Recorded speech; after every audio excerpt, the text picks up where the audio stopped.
Architecture and Democracy by Claude Bragdon. FAI. 1918. Illustration Plate I. The Woolworth Building, New York. Preface. This book can lay no claim to unity of theme, since its subjects range from skyscrapers to symbols and soul states. But the author claims for it nevertheless a unity of point of view, and one, correct or not, so comprehensive as to include in one synthesis every subject dealt with. For according to that point of view, a skyscraper is only a symbol, and of what? A condition of consciousness, that is, a state of the soul. Democracy even, we are beginning to discover, is a condition of consciousness too. Our only hope of understanding the welter of life in which we are immersed, as in a swift and muddy river, is in ascending as near to its pure source as we can. That source is in consciousness, and consciousness is in ourselves. This is the point of view from which each problem dealt with has been attacked. But lest the author be at once set down as an impracticable dreamer, dwelling aloof in an ivory tower, the reader should know that his book has been written in the scant intervals afforded by the practice of the profession of architecture, so broadened as to include the study of abstract form, the creation of ornament, experiments with color and light, and such occasional educational activities as from time to time he has been called upon to perform at one or another architectural school. The 3 essays included under the general heading of Democracy and Architecture were prepared at the request of the editor of the Architectural Record, and were published in that journal. The 2 following on Ornament from Mathematics represent a recasting and a rewriting of articles which have appeared in the Architectural Review, the Architectural Forum, and the American Architect. Harnessing the Rainbow is an address delivered before the Ad. Club of Cleveland and the Rochester Rotary Club, and afterwards made into an essay and published in the American Architect under a different title. The appreciation of Louis Sullivan as a writer appears here for the first time, the author having previously paid his respects to Mr. Sullivan's strictly architectural genius in an essay in House and Garden. Color and Ceramics was delivered on the occasion of the dedication of the ceramic building of the University of Illinois, and afterwards published in the Architectural Forum. Symbols and Sacraments was printed in the English Quarterly Orpheus. Self-Education was delivered before the Boston Architectural Club, and afterwards published in a number of architectural journals. Acknowledgment is hereby tendered by the author to the editors of these various magazines for their consent to republication, together with thanks, however belated, for their unfailing hospitality to the children of his brain. Claude Bragdon. August 1, 1918. Architecture and Democracy. I. Before the War. 2. During the War. 3. After the War. Ornament from Mathematics. I. The World Order. 2. The Fourth Dimension. Harnessing the Rainbow. Louis Sullivan, Prophet of Democracy. Color and Ceramics. Symbols and Sacraments. Self-Education. List of full-page illustrations. Plate I. The Woolworth Building, New York. Plate 2. The New York Public Library. Plate 3. The Prudential Building, Buffalo, New York. Plate 4. The Erie County Savings Bank, Buffalo, New York. Plate V. The New York Central Terminal. Plate 6. Plan of the Red Cross Community Club House, Camp Sherman, Ohio. Plate 7. Interior view of the Camp Sherman Community House. Plate 8. Imaginative sketch by Henry P. Kirby. Plate 9. Architectural sketch by Otto Reith. Plate X. 200 West 57th Street, New York. Plate 11. Imaginary composition, The Portal. Plate 12. Imaginary composition, The Balcony. Plate 13. Imaginary composition, The Audience Chamber. Plate 14. Song and Light, An Approach Toward Color Music. Plate 15. Symbol of Resurrection. Every form of government, every social institution, every undertaking, however great, however small, every symbol of enlightenment or degradation, each and all have sprung and are still springing from the life of the people, and have ever formed and are now as surely forming images of their thought. Slowly by centuries, generations, years, days, hours, the thought of the people has changed. So with precision have their acts responsively changed. Thus thoughts and acts have flowed and are flowing ever onward, unceasingly onward, involved within the impelling power of life. Throughout this stream of human life, and thought, and activity, men have ever felt the need to build, and from the need arose the power to build. So, as they thought, they built, for, strange as it may seem, they could build in no other way. As they built, they made, used, and left behind them records of their thinking. Then, as through the years new men came with changed thoughts, so arose new buildings in consonance with the change of thought, the building always the expression of the thinking. Whatever the character of the thinking, just so was the character of the building. What is architecture? A Study in the American People of Today, by Louis Sullivan. Architecture and Democracy. Before the war. The World War represents not the triumph, but the birth of democracy. The true ideal of democracy, the rule of a people by the demos, or group soul, is a thing unrealized. How then is it possible to consider or discuss an architecture of democracy, the shadow of a shade? It is not possible to do so with any degree of finality, but by an intention of consciousness upon this juxtaposition of ideas, architecture and democracy. Signs of the times may yield new meanings, relations may emerge between things apparently unrelated, and the future, always existent in every present moment, may be evoked by that strange magic which resides in the human mind. Architecture, at its worst as at its best, reflects always a true image of the thing that produced it. A building is revealing even though it is false, just as the face of a liar tells the thing his words endeavor to conceal. This being so, let us make such architecture as is ours declare to us our true estate. The architecture of the United States, from the period of the Civil War, up to the beginning of the present crisis, everywhere reflects the struggle to be free of a vicious and depraved form of feudalism, grown strong under the very aegis of democracy. The qualities that made feudalism endeared and enduring, qualities written in beauty on the cathedral cities of medieval Europe, faith, worship, loyalty, magnanimity, were either vanished or banished from this pseudo-democratic, aridly scientific feudalism, leaving an inheritance of strife and tyranny, a strife grown mean, a tyranny grown prudent, but full of sinister power the weight of which we have by no means ceased to feel. Power, strangely mingled with timidity, ingenuity, frequently misdirected, ugliness, the result of a false ideal of beauty, these in general characterize the architecture of our immediate past, an architecture without ancestry or hope of posterity, an architecture devoid of coherence or conviction, willing to lie, willing to steal. What impression such a city as Chicago or Pittsburgh might have made upon some denizen of those cathedral-crowned feudal cities of the past we do not know. He would certainly have been amazed at its giant energy, and probably revolted at its grimy dreariness. We are wont to pity the medieval man for the dirt he lived in, even while smoke grays our sky and dirt permeates the very air we breathe. We think of castles as grim and cathedrals as dim, but they were beautiful and gay with color compared with the grim, dim canyons of our city streets. Lafcadio Hearn, in A Conservative, has sketched for us, with a sympathy truly clairvoyant, the impression made by the cities of the West upon the consciousness of a young Japanese samurai educated under a feudalism not unlike that of the Middle Ages, wherein was worship, reverence, poetry, loyalty, however strangely compounded with the more sinister products of the feudal state. Larger than all anticipation the West appeared to him, a world of giants, and that which depresses even the boldest Occidental who finds himself, without means or friends, alone in a great city, must often have depressed the Oriental exile, that vague uneasiness aroused by the sense of being invisible to hurrying millions, by the ceaseless roar of traffic drowning voices, by monstrosities of architecture without a soul, by the dynamic display of wealth forcing mind and hand, as mere cheap machinery, to the uttermost limits of the possible. Perhaps he saw such cities as Dore saw London, sullen majesty of arched glooms, and granite deeps opening into granite deeps beyond range of vision, and mountains of masonry with seas of labor in turmoil at their base, and monumental spaces displaying the grimness of ordered power slow gathering through centuries.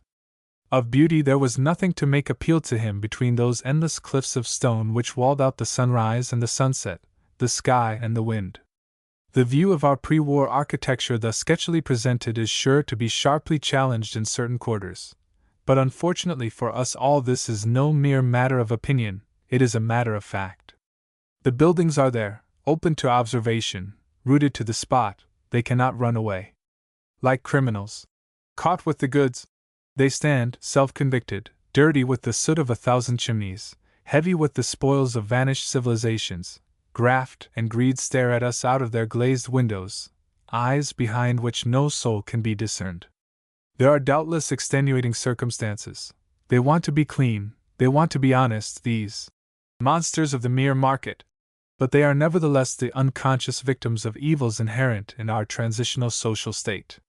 Let us examine these strange creatures doomed, it is hoped, to extinction in favor of more intelligent and gracious forms of life. They are big, powerful, necessitous, and have therefore an impressiveness, even in aesthetic appeal, not to be denied. So subtle and sensitive an old-world consciousness as that of M. Paul Bourget was set vibrating by them like a violin to the concussion of a trip hammer, and to the following tune. The portals of the basements, usually arched as if crushed beneath the weight of the mountains which they support, look like dens of a primitive race, continually receiving and pouring forth a stream of people. You lift your eyes, and you feel that up there behind the perpendicular wall, with its innumerable windows, is a multitude coming and going, crowding the offices that perforate these cliffs of brick and iron, dizzied with the speed of the elevators. You divine, you feel the hot breath of speculation quivering behind these windows. This it is which has fecundated these thousands of square feet of earth, in order that from them may spring up this appalling growth of business palaces, that hide the sun from you and almost shut out the light of day. The simple power of necessity is to a certain degree a principle of beauty, says M. Bourget, and to these structures this order of beauty cannot be denied, but even this is vitiated by a failure to press the advantage home. The ornate facades are notably less impressive than those whose grim and stark geometry is unmitigated by the grave clothes of dead styles. Instances there are of strivings toward a beauty that is fresh and living, but they are so unsuccessful and infrequent as to be negligible. However impressive these buildings may be by reason of their ordered geometry, their weight and magnitude, and as a manifestation of irrepressible power, they have the unloveliness of things ignoble, being the product neither of praise, nor joy, nor worship, but enclosures for the transaction of sharp bargains, gold-bringing gin of our modern Aladdins, who love them not but only use them. That is the reason they are ugly. No one has loved them for themselves alone. For beauty is ever the very face of love. From the architecture of a true democracy, founded on love and mutual service, beauty would inevitably shine forth. Its absence convicts us of a maladjustment in our social and economic life. A skyscraper shouldering itself aloft at the expense of its more humble neighbors, stealing their air and their sunlight, is a symbol, written large against the sky, of the will to power of a man or a group of men, of that ruthless and tireless aggression on the part of the cunning and the strong so characteristic of the period which produced the skyscraper. One of our streets, made up of buildings of diverse styles and shapes and sizes, like a jaw with some teeth whole, some broken, some rotten, and some gone, is a symbol of our unkempt individualism, now happily becoming curbed and chastened by a common danger, a common devotion. Some people hold the view that our insensitiveness to formal beauty is no disgrace. Such argue that our accomplishments and our interests are in other fields, where we more than match the accomplishments of older civilizations. They forget that every achievement not registered in terms of beauty has failed of its final and enduring transmutation. It is because the achievements of older civilizations attained to their apotheoses in art that they interest us, and unless we are able to effect a corresponding transmutation, we are destined to perish unhonored on our rubbish heap. That we shall effect it, through knowledge and suffering, is certain, but before attempting the more genial and rewarding task of tracing, in our life and in our architecture, those forces and powers which make for righteousness, for beauty, let us look our failures squarely in the face, and discover if we can why they are failures. Confining this examination to the particular matter under discussion, the neo-feudal architecture of our city streets, we find it to lack unity, and the reason for this lack of unity dwells in a divided consciousness. The tall office building is the product of many forces, or perhaps we should say one force, that of necessity. but its concrete embodiment is the result of two different orders of talent, that of the structural engineer and of the architectural designer. These are usually incarnate in two different individuals, working more or less at cross purposes. It is the business of the engineer to preoccupy himself solely with ideas of efficiency and economy, and over his efficient and economical structure the designer smears a frosting of beauty in the form of architectural style, in the archaeological sense. This is a foolish practice, and cannot but result in failure. In the case of a Greek temple or a medieval cathedral, structure and style were not twain, but one. The structure determined the style expressed the structure.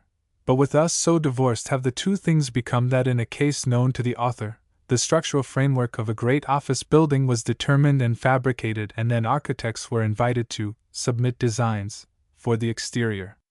This is of course an extreme example and does not represent the usual practice, but it brings sharply to consciousness the well-known fact that for these buildings we have substantially one method of construction, that of the vertical strut, and the horizontal fill, while in style they appear as Grecian, Roman, Renaissance, Gothic, modern French, and what not, according to the whim of the designer.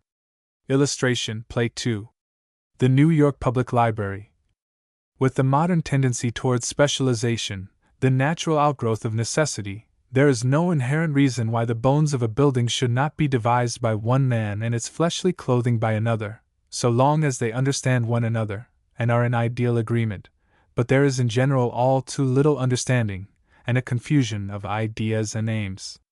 To the average structural engineer, the architectural designer is a mere milliner in stone, informed in those prevailing architectural fashions of which he himself knows little and cares less. Preoccupied as he is with the building's strength, safety, economy, solving new and staggeringly difficult problems with address and daring, he has scant sympathy with such inconsequent matters as the stylistic purity of a facade, or the profile of a molding. To the designer, on the other hand, the engineer appears in the light of a subordinate to be used for the promotion of his own ends, or an evil to be endured as an interference with those ends. As a result of this lack of sympathy and coordination, success crowns only those efforts in which, on the one hand, the stylist has been completely subordinated to engineering necessity, as in the case of the East River bridges, where the architect was called upon only to add a final grace to the strictly structural towers, or on the other hand, in which the structure is of the old-fashioned masonry sort. And faced with a familiar problem, the architect has found it easy to be frank, as in the case of the Manhattan Storage Warehouse, on 42nd Street, New York, or in the Bryant Park facade on the New York Library. The Woolworth Building is a notable example of the complete coordination between the structural framework and its envelope, and falls short of ideal success only in the employment of an archaic and alien ornamental language, used, however, let it be said, with a fine understanding of the function of ornament. For the most part, though, there is a difference of intention between the engineer and the designer. They look two ways, and the result of their collaboration is a flat and confused image of the thing that should be, not such as is produced by truly binocular vision. This difference of aim is largely the result of a difference of education. Engineering science of the sort which the use of steel has required is a thing unprecedented. The engineer cannot hark back to the past for help, even if he would. The case is different with the architectural designer. He is taught that all of the best songs have been sung, all of the true words spoken. The glory that was Greece, and the grandeur that was Rome, the romantic exuberance of Gothic, and the ordered restraint of Renaissance are so drummed into him during his years of training, and exercise so tyrannical a spell over his imagination that he loses the power of clear and logical thought, and never becomes truly creative. Free of this incubus, the engineer has succeeded in being straightforward and sensible, to say the least. Subject to it, the man with a so-called architectural education is too often tortuous and absurd. The architect without any training in the essentials of design produces horrors as a matter of course, for the reason that sin is the result of ignorance. The architect trained in the false manner of the current schools becomes a reconstructive archaeologist, handicapped by conditions with which he can deal only imperfectly, and imperfectly control. Once in a blue moon a man arises who, with all the advantages inherent in education, pierces through the past to the present, and is able to use his brain as the architects of the past used theirs, to deal simply and directly with his immediate problem. Such a man is Louis Sullivan, though it must be admitted that not always has he achieved success.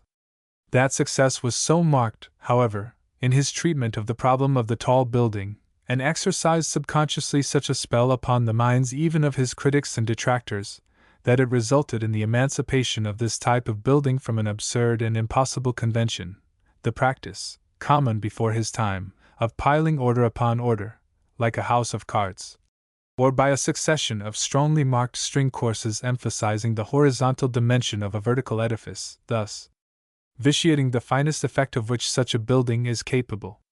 The problem of the tall building, with which his predecessors dealt always with trepidation and equivocation, Mr. Sullivan approached with confidence and joy. What, he asked himself, is the chief characteristic of the tall office building? It is lofty. This loftiness is to the artist's nature its thrilling aspect. It must be tall. The force of altitude must be in it. It must be every inch a proud and soaring thing, rising in sheer exultation that from bottom to top it is a unit without a dissenting line. The Prudential, Guarantee, building in Buffalo represents the finest concrete embodiment of his idea achieved by Mr. Sullivan. It marks his emancipation from what he calls his masonry period, during which he tried, like so many other architects before and since, to make a steel-framed structure look as though it were nothing but a masonry wall perforated with openings too many and too great not to endanger its stability.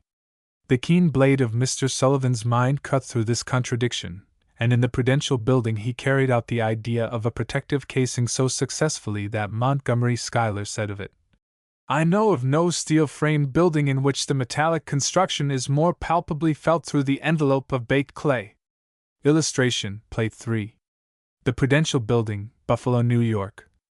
The present author can speak with all humbleness of the general failure, on the part of the architectural profession, to appreciate the importance of this achievement, for he pleads guilty of day after day having passed the Prudential Building, then fresh in the majesty of its soaring lines, and in the wonder of its fire-wrought casing, with eyes and admiration only for the false romanticism of the Erie County Savings Bank, and the empty bombast of the gigantic Ellicott Square. He had not at that period of his life succeeded in living down his architectural training, and as a result the most ignorant layman was in a better position to appraise the relative merits of these three so different incarnations of the building impulse than was he. Since the Prudential Building there have been other tall office buildings, by other hands, truthful in the main, less rigid, less monotonous, more superficially pleasing, yet they somehow fail to impart the feeling of utter sincerity and fresh originality inspired by this building. One feels that here democracy has at last found utterance in beauty. The American spirit speaks, the spirit of the long denied. This rude, rectangular bulk is uncompromisingly practical and utilitarian. These rows on rows of windows, regularly spaced, and all of the same size, suggest the equality and monotony of obscure, laborious lives. The upspringing shafts of the vertical piers stand for their hopes and aspirations, and the unobtrusive, delicate ornament which covers the whole with a garment of fresh beauty is like the very texture of their dreams. The building is able to speak thus powerfully to the imagination because its creator is a poet and prophet of democracy. In his own chosen language he declares, as Whitman did in verse, his faith in the people of these states. A nation announcing itself. Others will doubtless follow who will make a richer music, commensurate with the future's richer life. But such democracy as is ours stands here proclaimed, just as such feudalism as is still ours stands proclaimed in the Erie County Bank just across the way.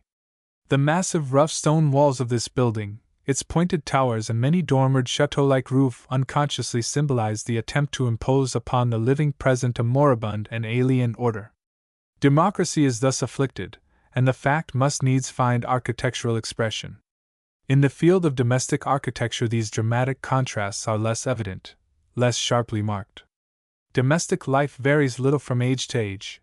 A cottage is a cottage the world over, and some manorial mansion on the James River, built in colonial days, remains a fitting habitation, assuming the addition of electric lights and sanitary plumbing, for one of our captains of industry, however little an ancient tobacco warehouse would serve him as a place of business.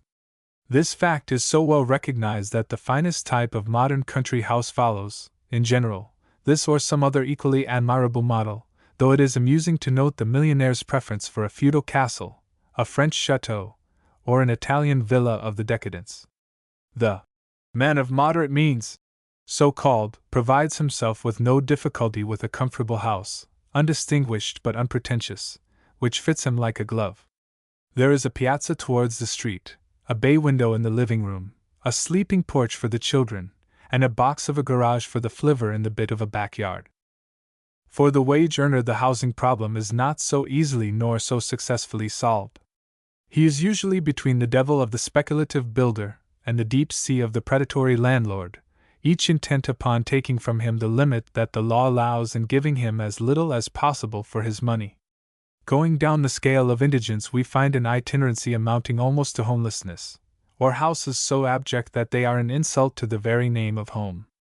Illustration, Plate 4, the Erie County Savings Bank, Buffalo, New York. It is an eloquent commentary upon our national attitude toward a most vital matter that in this feverish hustle to produce ships, airplanes, clothing and munitions on a vast scale, the housing of the workers was either overlooked entirely, or received 11th-hour consideration, and only now, after a year of participation in the war, is it beginning to be adequately and officially dealt with. How efficiently and intelligently remains to be seen. The housing of the soldiers was another matter. That necessity was plain and urgent, and the miracle has been accomplished, but except by indirection it has contributed nothing to the permanent housing problem. Other aspects of our life which have found architectural expression fall neither in the commercial nor in the domestic category. The great hotels, for example, which partake of the nature of both, and our passenger railway terminals, which partake of the nature of either. These latter deserve especial consideration in this connection, by reason of their important function.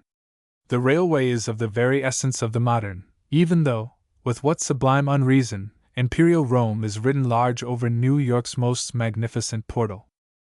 Think not that in an age of unfaith mankind gives up the building of temples. Temples inevitably arise where the tide of life flows strongest, for their God manifests, in however strange a guise. That tide is nowhere stronger than in the railroad, which is the arterial system of our civilization. All arteries lead to and from the heart, and thus the railroad terminus becomes the beating heart at the center of modern life. It is a true instinct, therefore, which prompts to the making of the terminal building a very temple, a monument to the conquest of space through the harnessing of the giant horses of electricity and steam. This conquest must be celebrated on a scale commensurate with its importance, and in obedience to this necessity the Pennsylvania station raised its proud head amid the pushcart architecture of that portion of New York in which it stands. It is not therefore open to the criticism often passed upon it, that it is too grand, but it is the wrong kind of grandeur. If there be truth in the contention that the living needs of today cannot be grafted upon the dead stump of any ancient grandeur, the futility of every attempt to accomplish this impossible will somehow, somewhere, reveal itself to the discerning eye. Let us seek out, in this building, the place of this betrayal. It is not necessarily in the main facade, though this is not a face, but a mask, and a mask can, after its kind, always be made beautiful. It is not in the nobly vaulted corridor, lined with shops, for all we know the arcades of Imperial Rome were similarly lined, nor is it in the splendid vestibule, leading into the magnificent waiting room, in which a subject of the Caesars would have felt more perfectly at home, perhaps, than do we. But beyond this passenger concourse, where the elevators and stairways descend to the tracks, necessity demanded the construction of a great enclosure, supported only on slender columns and far-flung trusses roofed with glass. Now lattice columns, steel trusses, and wire glass are inventions of the modern world too useful to be dispensed with. Rome could not help the architect here. The mode to which he was inexorably self-committed in the rest of the building demanded massive masonry, cornices, moldings, a tribute to Caesar which could be paid everywhere but in this place. The architect's problem then became to reconcile two diametrically different systems. But between the west wall of the ancient Roman baths and the modern skeleton construction of the roof of the human greenhouse there is no attempt at fusion. The slender lattice columns cut unpleasantly through the granite cornices and moldings. The 1st century AD and the 20th are here in incongruous juxtaposition, a little thing, easily overlooked, yet how revealing, how reassuring of the fact. God is not mocked. The New York Central Terminal speaks to the eye in a modern tongue, with however French an accent. Its facade suggests a portal, reminding the beholder that a railway station is in a very literal sense a city gate placed just as appropriately in the center of the municipality, as in ancient times it was placed in the circuit of the outer walls. Neither edifice will stand the acid test of Mr. Sullivan's formula, that a building is an organism and should follow the law of organisms, which decrees that the form must everywhere follow and express the function determining and creating its appropriate form. Here are 2 eminent examples of arranged architecture. Before organic architecture can come into being, our inchoate national life must itself become organic. Arranged architecture, of the sort we see everywhere, despite its falsity, is a true expression of the conditions which gave it birth. Illustration Plate V. The New York Central Terminal. The grandeur of Rome, the splendor of Paris, what just and adequate expression do they give of modern American life? Then shall we find in our great hotels, say, such expression? Truly they represent, in the phrase of Henry James, a realized ideal, and a study of them should reveal that ideal. From such a study we can only conclude that it is life without effort or responsibility, with every physical need luxuriously gratified. But these hotels nevertheless represent democracy, it may be urged, for the reason that every one may thereby board and lodging and mercenary service if he has the price. The exceeding greatness of that price, however, makes of it a badge of nobility which converts these democratic hostelries into feudal castles, more inaccessible to the long denied than as though entered by a drawbridge and surrounded by a moat. We need not even glance at the churches, for the tides of our spiritual life flow no longer in full volume through their portals, either may the colleges long detain us, for architecturally considered they give forth a confusion of tongues which has its analogue in the confusion of ideas in the collective academic head. Is our search for some sign of democracy ended, and is it vain?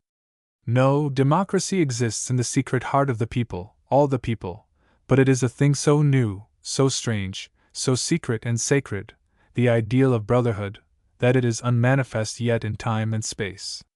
It is a thing born not with the Declaration of Independence, but only yesterday, with the call to a new crusade. The national army is its cradle, and it is nurtured wherever communities unite to serve the sacred cause.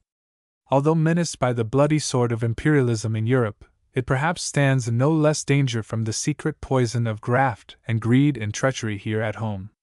But it is a spiritual birth, and therefore it cannot perish, but will live to right itself on space in terms of beauty such as the world has never known. 2. During the war. The best thing that can be said about our immediate architectural past is that it is past, for it has contributed little of value to an architecture of democracy. During that neo-feudal period the architect prospered, having his place at the baronial table, but now poor Tom's a cold on a war-swept heath, with food only for reflection. This is but natural. The architect, in so far as he is an artist, is a purveyor of beauty, and the abnormal conditions inevitable to a state of war are devastating to so feminine and tender a thing, even though war be the very soil from which new beauty springs. With Mars in mid-heaven, how afflicted is the horoscope of all artists!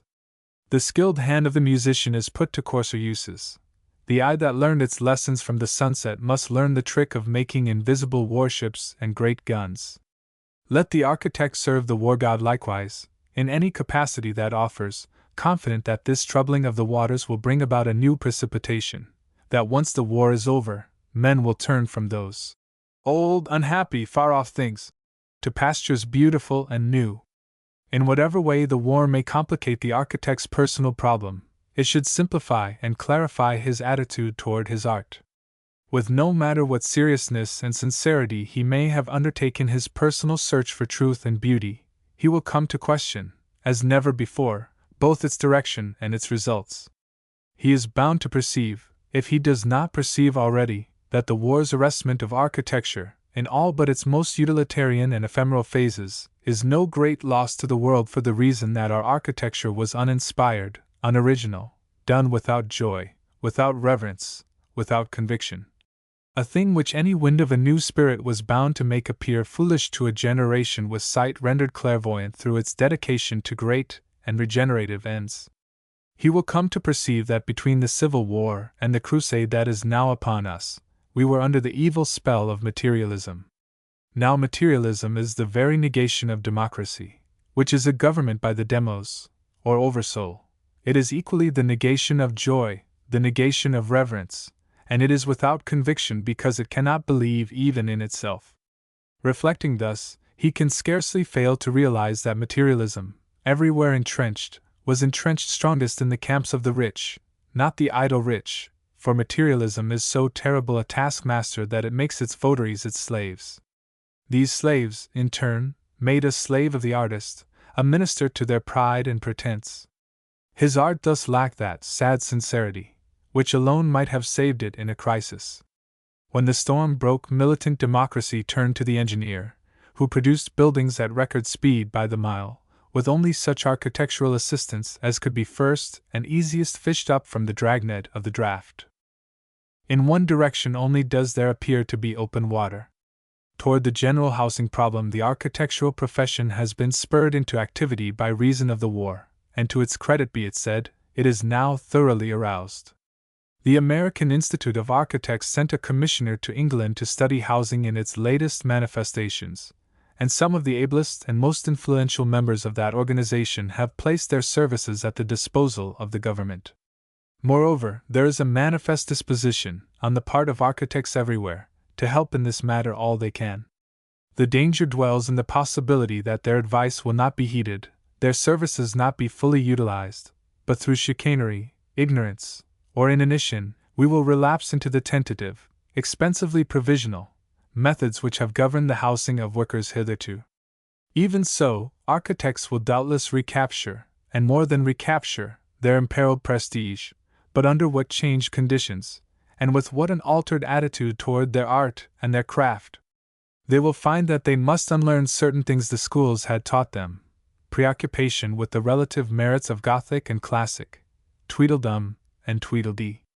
Furthermore, they must learn certain neglected lessons from the engineer, lessons that they will be able immeasurably to better, for although the engineer is a very monster of competence and efficiency within his limits, these are sharply marked, and to any detailed knowledge of that beautiful necessity, which determines spatial rhythm and counterpoint, he is a stranger.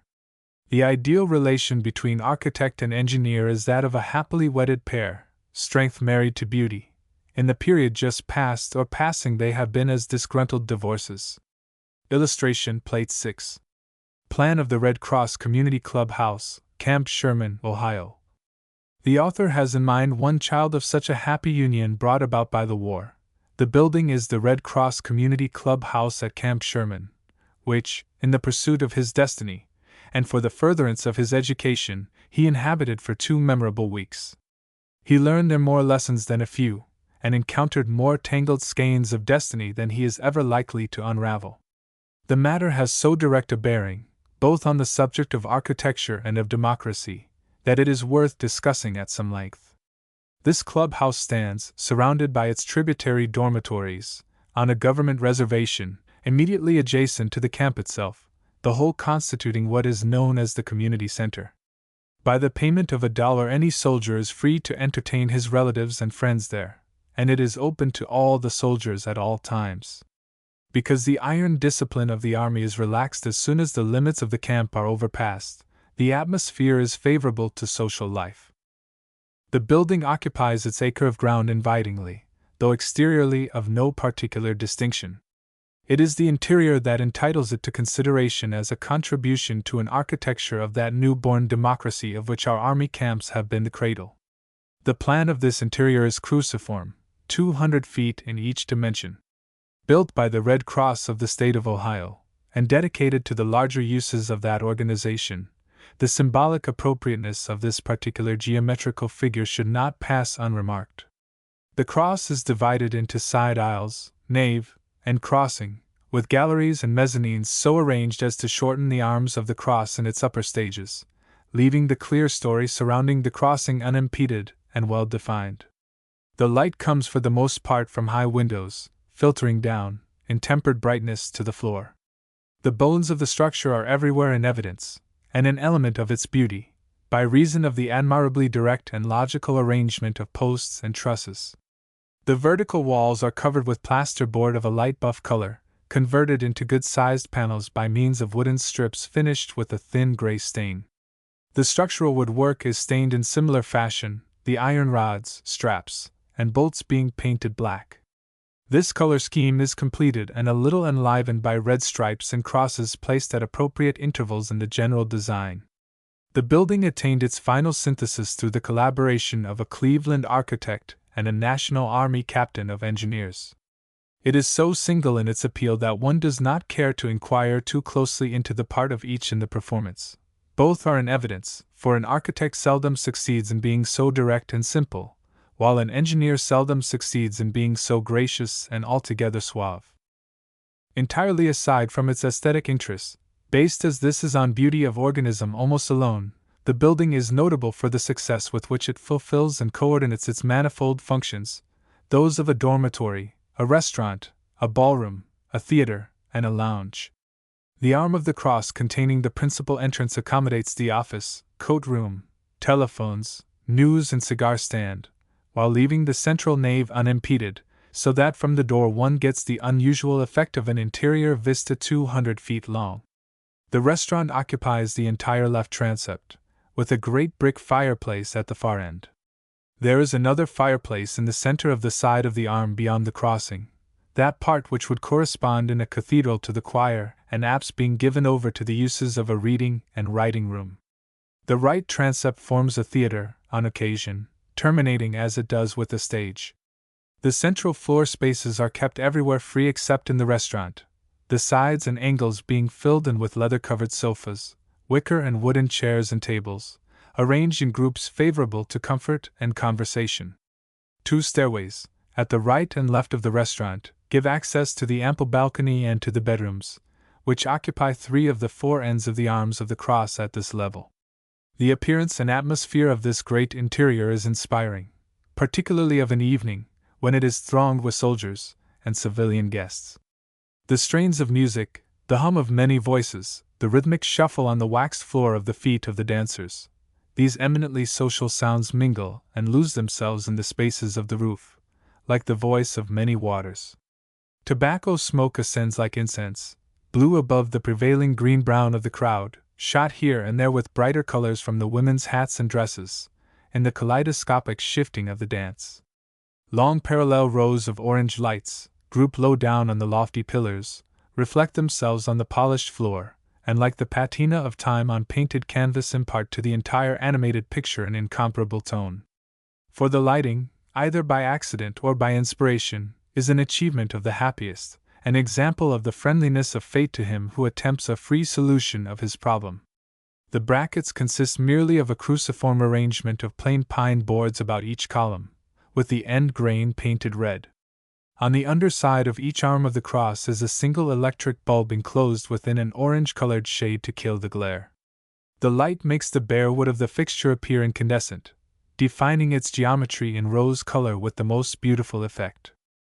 The clubhouse is the center of the social and ceremonial life of the camp, for balls, dinners, receptions, conferences, concerts without number, and it has been the scene of a military wedding, the daughter of a major general to the grandson of an ex-president. To these events the unassuming, but pervasive beauty of the place lends a dignity new to our social life. In our army camp social life is truly democratic, as anyone who has experienced it does not need to be told. Not alone have the conditions of conscription conspired to make it so, but there is a manifest will to democracy, the growing of a new flower of the spirit, sown in a community of sacrifice, to reach its maturity, perhaps, only in a community of suffering.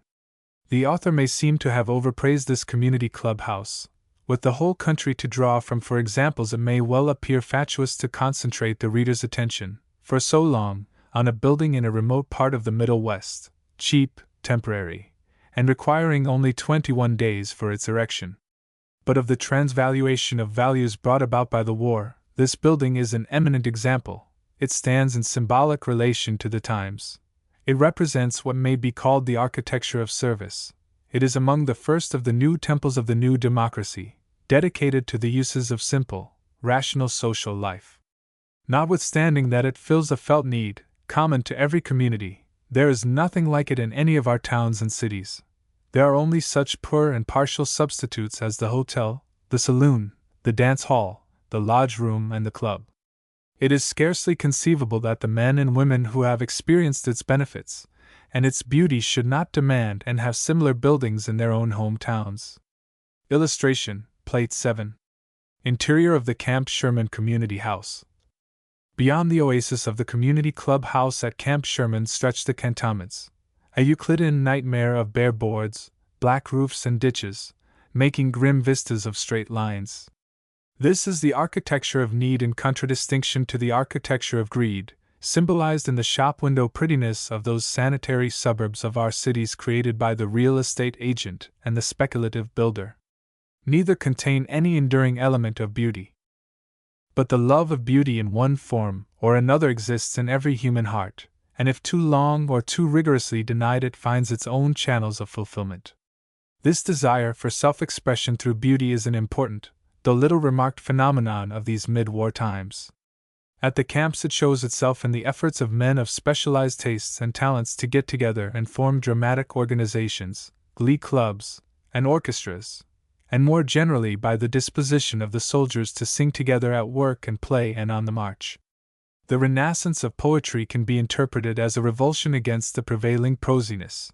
The amateur theater is equally a protest against the inanity and conventionality of the commercial stage, while the community chorus movement is an evidence of a desire to escape a narrow professionalism in music. A similar situation has arisen in the field of domestic architecture, in the form of an unorganized, but widespread reaction against the cheap and ugly commercialism which has dominated house construction and decoration of the more unpretentious class. This became articulate a few years ago in the large number of books and magazines devoted to house planning, construction, decoration, furnishing, and garden craft. The success which has attended these publications, and their marked influence, gives some measure of the magnitude of this revolt. But now attention must be called to a significant, and somewhat sinister fact. The professional in these various fields of aesthetic endeavor has shown either indifference or active hostility toward all manner of amateur efforts at self-expression. Free verse aroused the ridicule of the professors of metrics. The little theater movement was solemnly banned by such pundits as Belasco and Mrs. Fiske. The community chorus movement has invariably met with opposition and misunderstanding from professional musicians.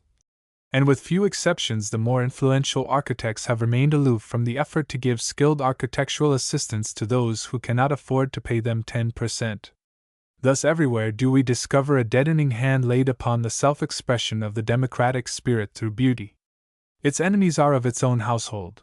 Those who by nature and training should be its helpers hinder it instead. Why do they do this? Because their fastidious, aesthetic natures are outraged by a crudeness which they themselves could easily refine away if they chose. Because also they recoil at a lack of conformity to existing conventions so hampering to the inner spirit of the newness, that in order to incarnate at all it must of necessity sweep them aside. But in every field of aesthetic endeavor appears here and there a man or a woman with unclouded vision, who is able to see in the flounderings of untrained amateurs the stirrings of demos from his age-long sleep.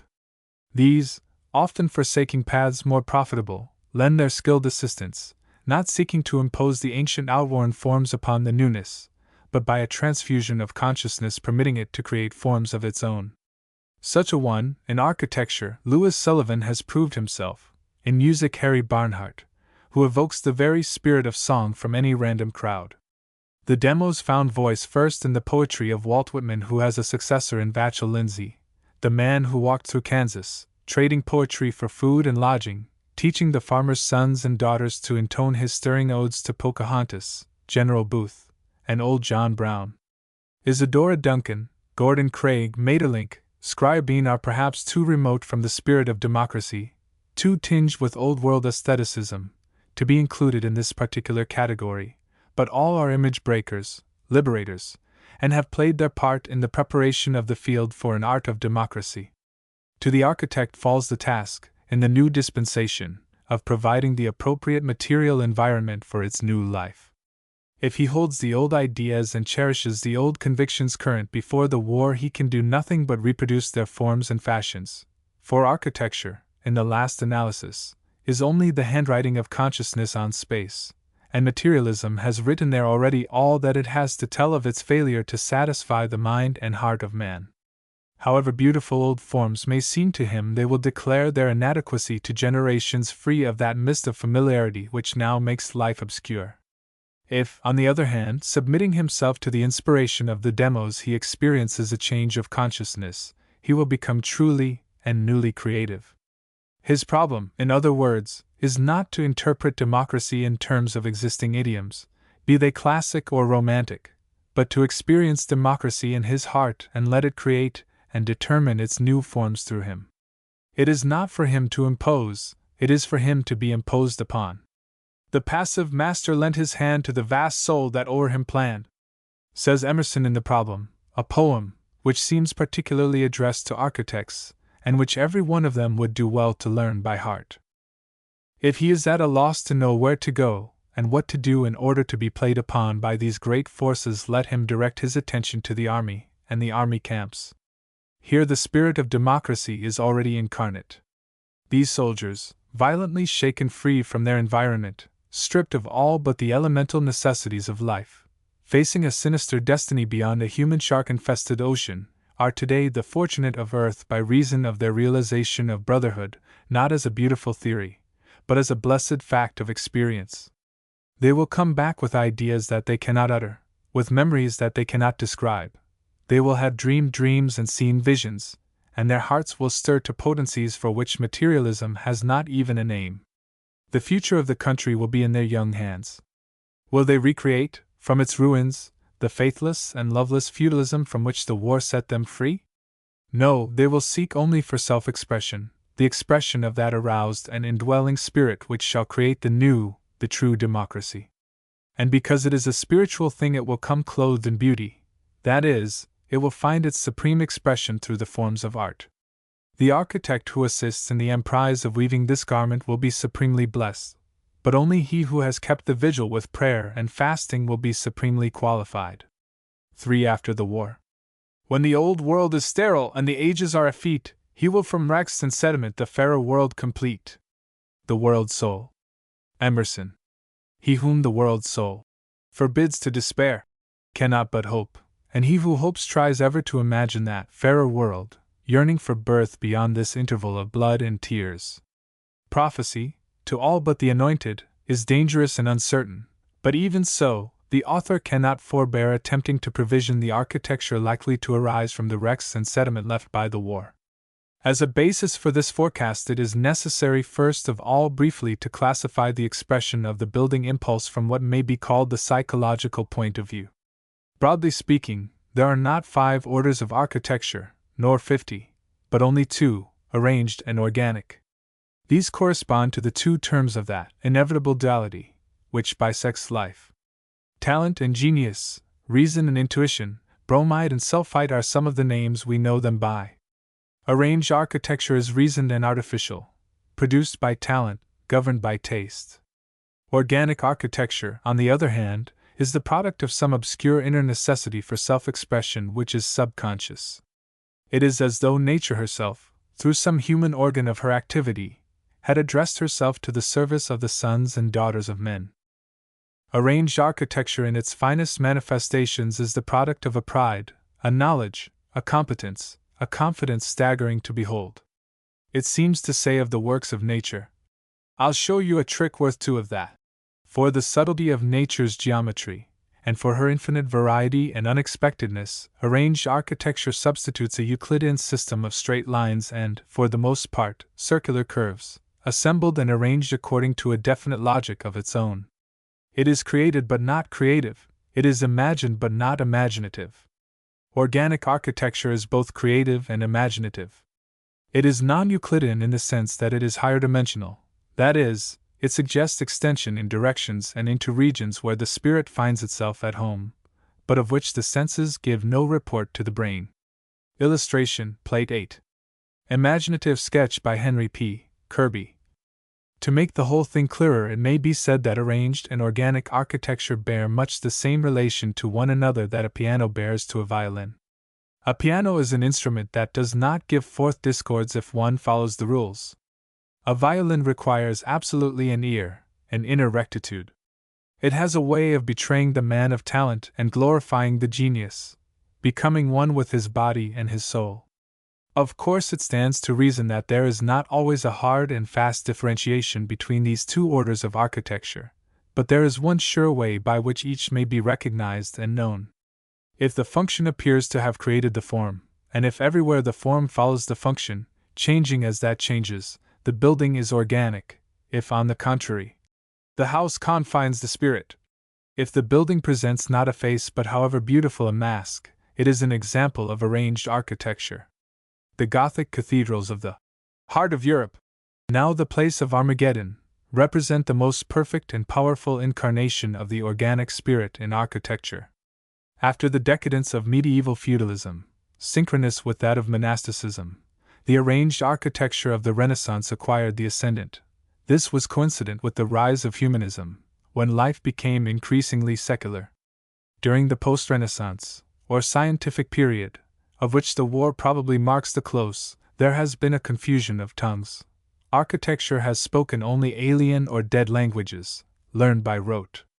But in so far as it is anything at all, aesthetically, our architecture is arranged, so if only by the operation of the law of opposites, or alternation, we might reasonably expect the next manifestation to be organic. There are other and better reasons, however, for such expectancy. Organic architecture is ever a flower of the religious spirit. When the soul draws near to the surface of life, as it did in the two mystic centuries of the Middle Ages, it organizes life, and architecture, along with the other arts, becomes truly creative. The informing force comes not so much from man as through him. After the war, that spirit of brotherhood, born in the camps, as Christ was born in a manger, and bred on the battlefields and in the trenches of Europe, is likely to take on all the attributes of a new religion of humanity, prompting men to such heroisms and renunciations, exciting in them such psychic sublimations, as have characterized the great religious renewals of time past. If this happens, it is bound to write itself on space in an architecture beautiful and new, one which takes its shape and sun color, not from the niggardly mind, but from the opulent heart. This architecture will of necessity be organic, the product not of self-assertive personalities, but the work of the patient daemon, organizing the nation into a spiritual democracy. The author is aware that in this point of view there is little of the scientific spirit, but science fails to reckon with the soul. Science advances facing backward, so what provision can it have of a miraculous and divinely inspired future, or for the matter of that, of any future at all? The old methods and categories will no longer answer. The orderly course of evolution has been violently interrupted by the earthquake of the war. Igneous action has superseded aqueous action. The casements of the human mind look out no longer upon familiar hills and valleys, but on a stark, strange, devastated landscape, the plowed land of some future harvest of the years. It is the end of the age, the Kali Yuga, the completion of a major cycle. But all cycles follow the same sequence: after winter, spring, and after the Iron Age, the Golden. The specific features of this organic, divinely inspired architecture of the Golden Age cannot of course be discerned by anyone, any more than the manner in which the great mystery will present itself anew to consciousness. The most imaginative artist can imagine only in terms of the already existent. He can speak only the language he has learned. If that language has been derived from medievalism, he will let his fancy soar after the manner of Henry Kirby, in his imaginative sketches. If on the contrary he has learned to think in terms of the classic vernacular, Otto Rees' architecture schism will suggest the sort of thing that he is likely to produce. Both results will be as remote as possible from future reality, for the reason that they are so near to present reality. And yet some germs of the future must be enfolded even in the present moment. The course of wisdom is to seek them neither in the old romance nor in the new rationalism, but in the subtle and ever-changing spirit of the times. Illustration, Plate 9. Architectural sketch by Otto Rees. The most modern note yet sounded in business, in diplomacy, in social life, is expressed by the phrase, "Live openly." From every quarter, in regard to every manner of human activity, has come the cry, "Let in the light!" By a physical correspondence not the result of coincidence, but of the operation of an occult law, we have, in a very real sense, let in the light. In buildings of the latest type devoted to large uses, there has been a general abandonment of that cellular system of many partitions which produced the pepper-box exterior, in favor of great rooms serving diverse functions lit by vast areas of glass. Although an increase of efficiency has dictated and determined these changes, this breaking down of barriers between human beings and their common sharing of the light of day in fuller measure is a symbol of the growth of brotherhood and the search, by the soul, for spiritual light. Now, if this fellowship and this quest gain volume and intensity, its physical symbols are bound to multiply and find ever more perfect forms of manifestation. So, both as a practical necessity and as a symbol the most pregnant and profound, we are likely to witness in architecture the development of the House of Light, particularly as human ingenuity has made this increasingly practicable. Glass is a product still undergoing development, as are also those devices of metal for holding it in position and making the joints weather-tight. The accident and fire hazard has been largely overcome by protecting the structural parts, by the use of wire glass, and by other ingenious devices. The author has been informed on good authority that shortly before the outbreak of the war a glass had been invented abroad, and made commercially practicable, which shut out the heat rays, but admitted the light. The use of this glass would overcome the last difficulty, the equalization of temperatures, and might easily result in buildings of an entirely novel type, the approach to which is seen in the pier and grill style of exterior. This is being adopted not only for commercial buildings, but for others of widely different function, on account of its manifest advantages. Cass Gilbert's admirable studio apartment at 200 West 57th Street, New York, is a building of this type. In this seeking for sunlight in our cities, we will come to live on the roofs more and more, in summer in the free air, in winter under variformed shelters of glass. This tendency is already manifesting itself in those newest hotels whose roofs are gardens, convertible into skating ponds, with glazed belvederes for eating in all weathers. Nothing but ignorance and inanition stand in the way of utilization of waste roof spaces. People have lived on the roofs in the past, often enough, and will again. Illustration, Plate X, Rodin Studios, 200 West 57th Street, New York. By shouldering ever upward for air and light, we have too often made of the downtown districts cliff-bound canyons, granite deeps opening into granite deeps. This has been the result of no inherent necessity, but of that competitive greed whose nemesis is ever to miss the very thing it seeks. By intelligent cooperation, backed by legislation, the roads and sidewalks might be made to share the sunlight with the roofs. This could be achieved in two ways: by stepping back the facades in successive stages, giving top lighting, terraces, and wonderful incidental effects of light and shade, or by adjusting the height of the buildings to the width of their interspaces, making rows of tall buildings alternate with rows of low ones, with occasional fully isolated skyscrapers, giving variety to the skyline. These and similar problems of city planning have been worked out theoretically with much minuteness of detail, and are known to every student of the science of cities, but very little of it all has been realized in a practical way, certainly not on this side of the water, where individual rights are held so sacred that a property owner may commit any kind of an architectural nuisance so long as he confines it to his own front yard. The strength of is, the weakness of should be, conflicting interests and legislative cowardice are responsible for the highly irrational manner in which our cities have grown great. The search for spiritual light in the midst of materialism finds unconscious symbolization in a way other than this seeking for the sun. It is in the amazing development of artificial illumination. From a purely utilitarian standpoint, there is almost nothing that cannot now be accomplished with light, short of making the ether itself luminiferous. The aesthetic development of this field, however, can be said to have scarcely begun. The so recent San Francisco Exposition witnessed the first successful effort of any importance to enhance the effect of architecture by artificial illumination, and to use colored light with a view to its purely pictorial value. Though certain buildings have since been illuminated with excellent effect, it remains true that the corset, chewing gum, beer, and automobile sky signs of our great white ways indicate the height to which our imagination has risen in utilizing this Promethean gift in any but necessary ways. Interior lighting, except negatively, has not been dealt with from the standpoint of beauty, but of efficiency. The engineer has preempted this field to the exclusion of the artist. All this is the result of the atrophy of that faculty to worship and wonder which alone induces the mood from which the creation of beauty springs. Light we regard only as a convenience, to see things by, instead of as the power and glory that it inherently is. Its intense and potent vibrations and the rainbow glory of its color beat at the door of consciousness in vain. When we awaken to these things, we shall organize light into a language of spontaneous emotion, just as from sound music was organized. It is beside the purpose of this essay to attempt to trace the evolution of this new art form, made possible by modern invention, to indicate what phases it is likely to pass through on the way to what perfections, but that it is bound to add a new glory to architecture is sure.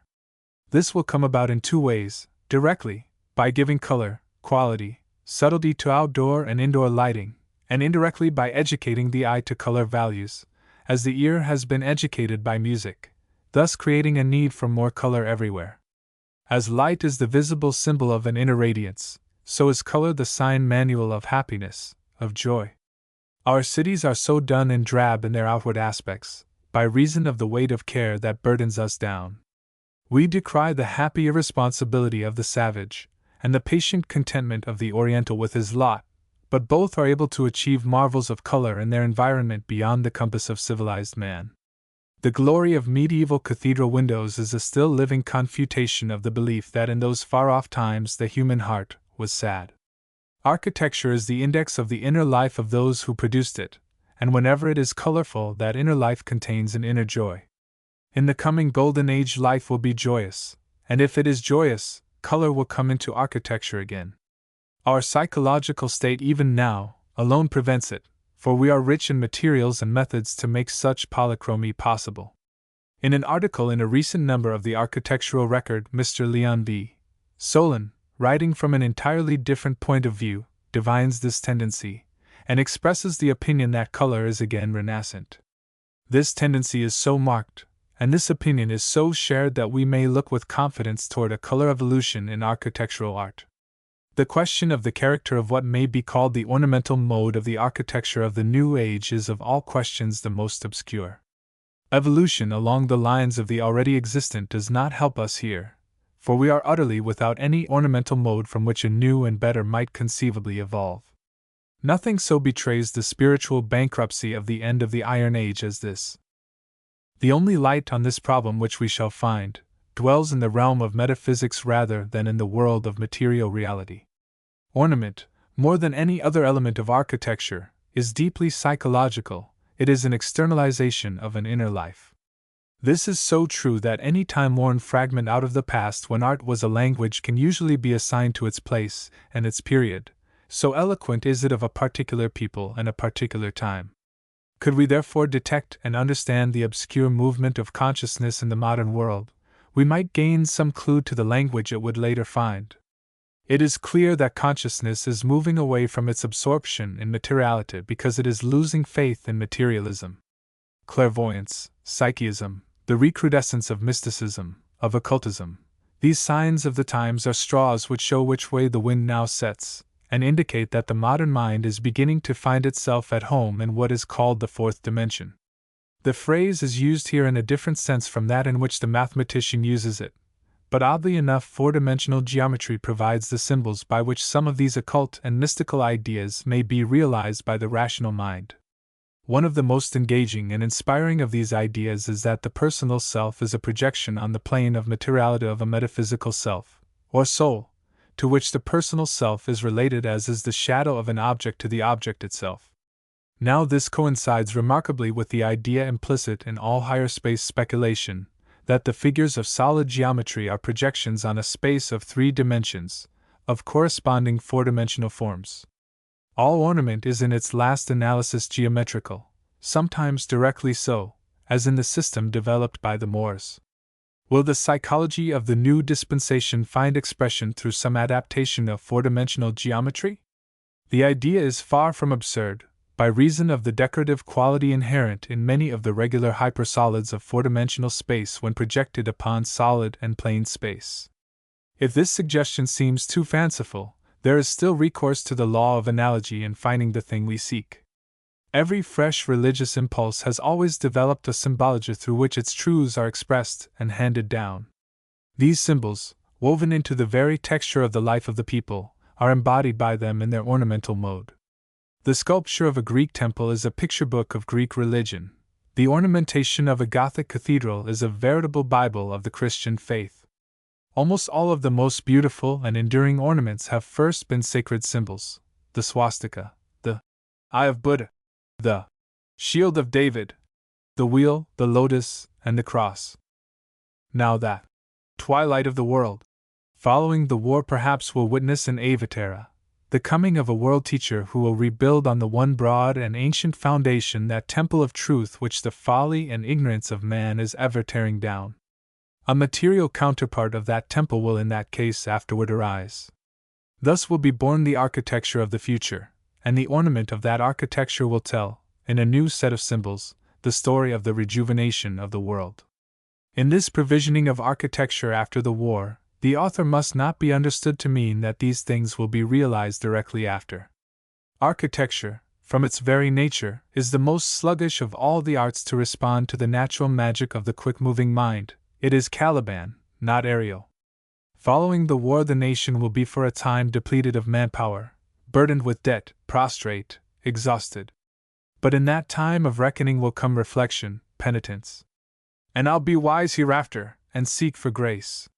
What a thrice double ass was I, to take this drunkard for a god, and worship this dull fool! With some such epilogue the curtain will descend on the great drama now approaching a close. It will be for the younger generations, the reincarnate souls of those who fell in battle, to inaugurate the work of giving expression, in deathless forms of art, to the vision of that fairer world, glimpsed now only as by lightning, in a dream. Illustration. Essays ornament from Mathematics I. The World Order. No fact is better established than that we live in an orderly universe. The truth of this the World War may for the moment, and to the near and narrow view appear to contradict, but the sweep of human history, and the stars in their courses, show an orderliness which cannot be gainsaid. Now of that order, number, that is, mathematics, is the more than symbol, it is the very thing itself. Whence this weltering tide of life arose, and whither it flows, we know not, but that it is governed by mathematical law all of our knowledge in every field confirms. Were it not so, knowledge itself would be impossible. It is because man is a counting animal that he is master over all the beasts of the earth. Number is the tune to which all things move, and as it were make music. It is in the pulses of the blood no less than in the starred curtain of the sky. It is a necessary concomitant alike of the sharp bargain, the chemical experiment, and the fine frenzy of the poet. Music is number made audible, architecture is number made visible. Nature geometrizes not alone in her crystals, but in her most intricate arabesques. If number be indeed the universal solvent of all forms, sounds, motions, may we not make of it the basis of a new aesthetic, a loom on which to weave patterns the like of which the world has never seen? To attempt such a thing, to base art on mathematics, argues, someone is sure to say, an entire misconception of the nature and function of art. Art is a fountain of spontaneous emotion. What, therefore, can it have in common with the proverbially driest, least spontaneous preoccupation of the human mind? But the above definition concludes with the assertion that this emotion reaches the soul through various channels. The transit can be effected only through some sensuous element, some language, in the largest sense, and into this the element of number and form must inevitably enter. Mathematics is there, and cannot be thought or argued away. Illustration, Plate 11. Imaginary composition, the portal. But to make mathematics, and not the emotion which it expresses, the important thing, is not this to fall into the time-worn heresy of art for art's sake, that is, art for form's sake, art for the sake of mathematics? To this objection there is an answer, and as this answer contains the crux of the whole matter, embraces the proposition by which this thesis must stand or fall. It must be full and clear. What is it, in the last analysis, that all art which is not purely personal and episodical strives to express? Is it not the world order? The very thing that religion, philosophy, science strive according to their different natures and methods to express? The perception of the world order by the artist arouses an emotion to which he can give vent only in terms of number. But number is itself the most abstract expression of the world order. The form and content of art are therefore not different, but the same. A deep sense of this probably inspired Pater's famous saying that all art aspires toward the condition of music. For music, from its very nature, is the world order uttered in terms of number, in a sense and to a degree not attained by any other art. This is not mere verbal juggling. We have suffered so long from an art phase which exalts the personal, as opposed to the cosmic, that we have lost sight of the fact that the great arts of antiquity, preceding the Renaissance, insisted on the cosmic, or impersonal aspect, and on this alone, just as does Oriental art, even today. The secret essence, the archetypal idea of the subject is the preoccupation of the Oriental artist, as it was of the Egyptian and of the Greek. We of the West today seek as eagerly to fix the accidental and ephemeral aspect, the shadow of a particular cloud upon a particular landscape, the smile on the face of a specific person, in a recognizable room, at a particular moment of time. Of symbolic art, of universal emotion expressing itself in terms which are universal, we have very little to show. The reason for this is first, our love for, and understanding of, the concrete and personal. It is the world aspect and not the world order which interests us, and second, the inadequacies of current forms of art expression to render our sense of the eternal secret heart of things as it presents itself to our young eyes. Confronted with this difficulty, we have shirked it, and our ambition has shrunk to the portrayal of those aspects which shuffle our poverty out of sight. It is not a poverty of technique, we are dexterous enough, nor is it a poverty of invention, we are clever enough. It is the poverty of the spiritual bankrupt trying to divert attention by a prodigal display of the smallest of small change. Reference is made here only to the arts of space, the arts of time, music, poetry, and the written drama, employing vehicles more flexible, have been more fortunate, though they too suffer in some degree from worshipping, instead of the God of order, the God of chance. The corrective of this is a return to first principles so fundamental that they suffer no change, however new and various their illustrations. These principles are embodied in number, and one might almost say nowhere else in such perfection. Mathematics is not the dry and deadly thing that our teaching of it, and the uses we put it to have made it seem. Mathematics is the handwriting on the human consciousness of the very spirit of life itself. Others before Pythagoras discovered this, and it is the discovery which awaits us too. To indicate the way in which mathematics might be made to yield the elements of a new aesthetic is beyond the province of this essay, being beyond the compass of its author, but he makes bold to take a single phase, ornament, and to deal with it from this point of view. The ornament now in common use has been gathered from the dustbin of the ages. What ornamental motif of any universality, worth, or importance is less than 100 years old? We continue to use the honeysuckle, the acanthus, the fret, the egg and dart, not because they are appropriate to any use we put them to, but because they are beautiful per se. Why are they beautiful? It is not because they are highly conventionalized representations of natural forms which are themselves beautiful, but because they express cosmic truths. The honeysuckle and the acanthus leaf, for example, express the idea of successive impulses, mounting, attaining a maximum, and descending, expanding from some focus of force in the manner universal throughout nature. Science recognizes in the spiral an archetypal form, whether found in a whirlpool or in a nebula. A fret is a series of highly conventionalized spirals, translated from angular to curved, and we have the wave band. Isolate it, and we have the volute. Egg and dart are phallic emblems, female and male.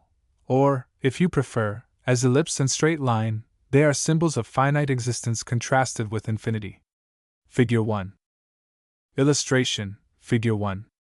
Suppose that we determine to divest ourselves of these and other precious inheritances, not because they have lost their beauty and meaning, but rather on account of their manifold associations with a past which the war makes suddenly more remote than slow centuries have done. Suppose that we determine to supplant these symbols with others no less charged with beauty and meaning, but more directly drawn from the inexhaustible well of mathematical truth. How shall we set to work? We need not set to work, because we have done that already. We are always doing it, unknowingly, and without knowing the reason why. All ornamentalists are subjective mathematicians, an amazing statement, perhaps, but one susceptible of confirmation in countless amusing ways, of which two will be shown. Illustration, Figure 2. Consider first your calendar whose commonplace face, having yielded you information as to pay day, due day, and holiday, you obliterate at the end of each month without a qualm, oblivious to the fact that were your interests less sordid and personal it would speak to you of that order which pervades the universe, would make you realize something of the music of the spheres. For on that familiar checkerboard of the days are numerical arrangements which are mysterious, magical. Each separate number is as a spider at the center of an amazing mathematical web. That is to say, every number is discovered to be half of the sum of the pairs of numbers which surround it, vertically, horizontally, and diagonally. All of the pairs add to the same sum, and the central number divides this sum by 2.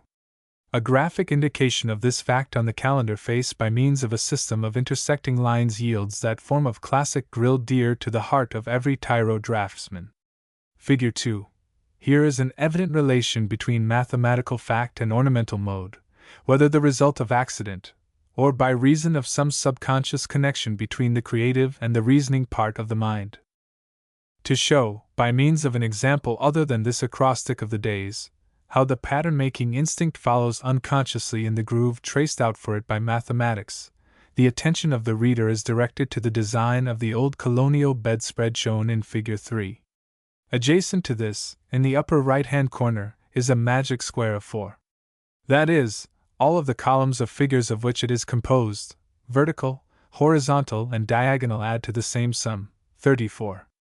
An analysis of this square reveals the fact that it is made up of the figures of two different orders of counting: the ordinary order, beginning at the left-hand upper corner and reading across and down in the usual way, and the reverse ordinary, beginning at the lower right-hand corner and reading across and up. The figures in the 4 central cells and in the 4 outside corner cells are discovered to belong in the first category, and the remaining figures in the second. Now if the ordinary order cells be represented by white, and the reverse ordinary by black, just such a pattern has been created as forms the decorative motif of the quilt. It may be claimed that these two examples of a relation between ornament and mathematics are accidental and therefore prove nothing, but they at least furnish a clue which the artist would be foolish not to follow up. Let him attack his problem this time directly, and see if number may not be made to yield the thing he seeks, namely, space rhythms which are beautiful and new. We know that there is a beauty inherent in order, that necessity of one sort or another is the parent of beauty. Beauty in architecture is largely the result of structural necessity. Beauty in ornament may spring from a necessity which is numerical.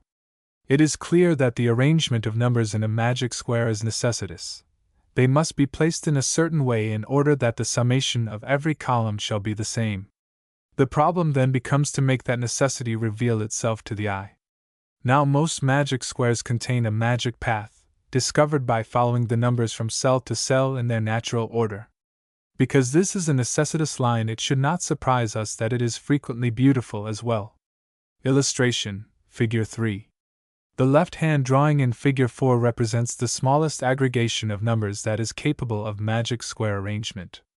Each vertical, horizontal, and corner diagonal column adds up to 15, and the sum of any two opposite numbers is 10, which is twice the center number.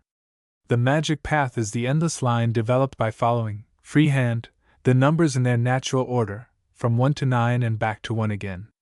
The drawing at the right of Figure 4 is this same line translated into ornament by making an interlace of it, and filling in the larger interstices with simple floral forms.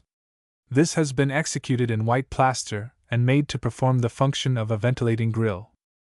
Now the number of magic squares is practically limitless, and while all of them do not yield magic lines of the beauty of this one, some contain even richer decorative possibilities. But there are also other ways of deriving ornament from magic squares, already hinted at in the discussion of the colonial quilt. Illustration, Figure 4. Illustration, Figure 5. Magic squares of an even number of cells are found sometimes to consist of numbers arranged not only in combinations of the ordinary and the reverse ordinary orders of counting, but involving two others as well, the reverse of the ordinary, beginning at the upper right hand, across, and down, and the reversed inverse, beginning at the lower left hand, across, and up. If, in such a magic square, a simple graphic symbol be substituted for the numbers belonging to each order, pattern spontaneously springs to life. Figures 5 and 6 exemplify the method, and figures 7 and 8 the translation of some of these squares into richer patterns by elaborating the symbols while respecting their arrangement.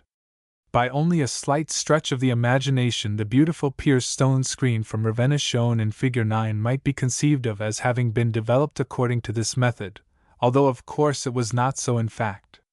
Some of the arrangements shown in Figure 6 are closely paralleled in the acoustic figures made by means of musical tones with sand, on a sheet of metal or glass. Illustration, Figure 6. Illustration, Figure 7. The celebrated Franklin square of 16 cells can be made to yield a beautiful pattern by designating some of the lines which give the summation of 2056 by different symbols, as shown in Figure 10. A free translation of this design into pattern brickwork is indicated in Figure 11. If these processes seem unduly involved and elaborate for the achievement of a simple result, like burning the house down in order to get roast pig, there are other more simple ways of deriving ornament from mathematics, for the truths of number find direct and perfect expression in the figures of geometry. The squaring of a number, the raising of it to its second power, finds graphic expression in the plane figure of the square, and the cubing of a number, the raising of it to its third power, in the solid figure of the cube. Now squares and cubes have been recognized from time immemorial as useful ornamental motifs. Other elementary geometrical figures, making concrete to the eye the truths of abstract number, may be dealt with by the designer in such a manner as to produce ornament the most varied and profuse. Moorish ceilings, Gothic window tracery, Grolier bindings, all indicate the richness of the field. Illustration, Figure 8. Illustration, Plate 12. Imaginary composition. The balcony. Illustration, Figure 9. Suppose, for example, that we attempt to deal decoratively with such simple figures as the three lowest Platonic solids, the tetrahedron, the hexahedron, and the octahedron. Figure 12. Their projection on a plane yields a rhythmical division of space, because of their inherent symmetry. These projections would correspond to the network of lines seen in looking through a glass paperweight of the given shape, the lines being formed by the joining of the several faces. Figure 13 represents ornamental bands developed in this manner. The dodecahedron and icosahedron, having more faces, yield more intricate patterns, and there is no limit to the variety of interesting designs obtainable by these direct and simple means. Illustration, Figure 10. If the author has been successful thus far in his exposition, it should be sufficiently plain that from the inexhaustible well of mathematics fresh beauty may be drawn. But what of its significance? Ornament must mean something. It must have some relation to the dominant ideation of the day. It must express the psychological mood. What is the psychological mood? Ours is an age of transition. We live in a changing world. On the one hand, we witness the breaking up of many an old thought crystal, on the other, we feel the pressure of those forces which shall create the new. What is nature's first visible creative act? The formation of a geometrical crystal. The artist should take this hint and organize geometry into a new ornamental mode. By so doing, he will prove himself to be in relation to the anima mundi. It is only by the establishment of such a relation that new beauty comes to birth in the world. Illustration, Figure 11.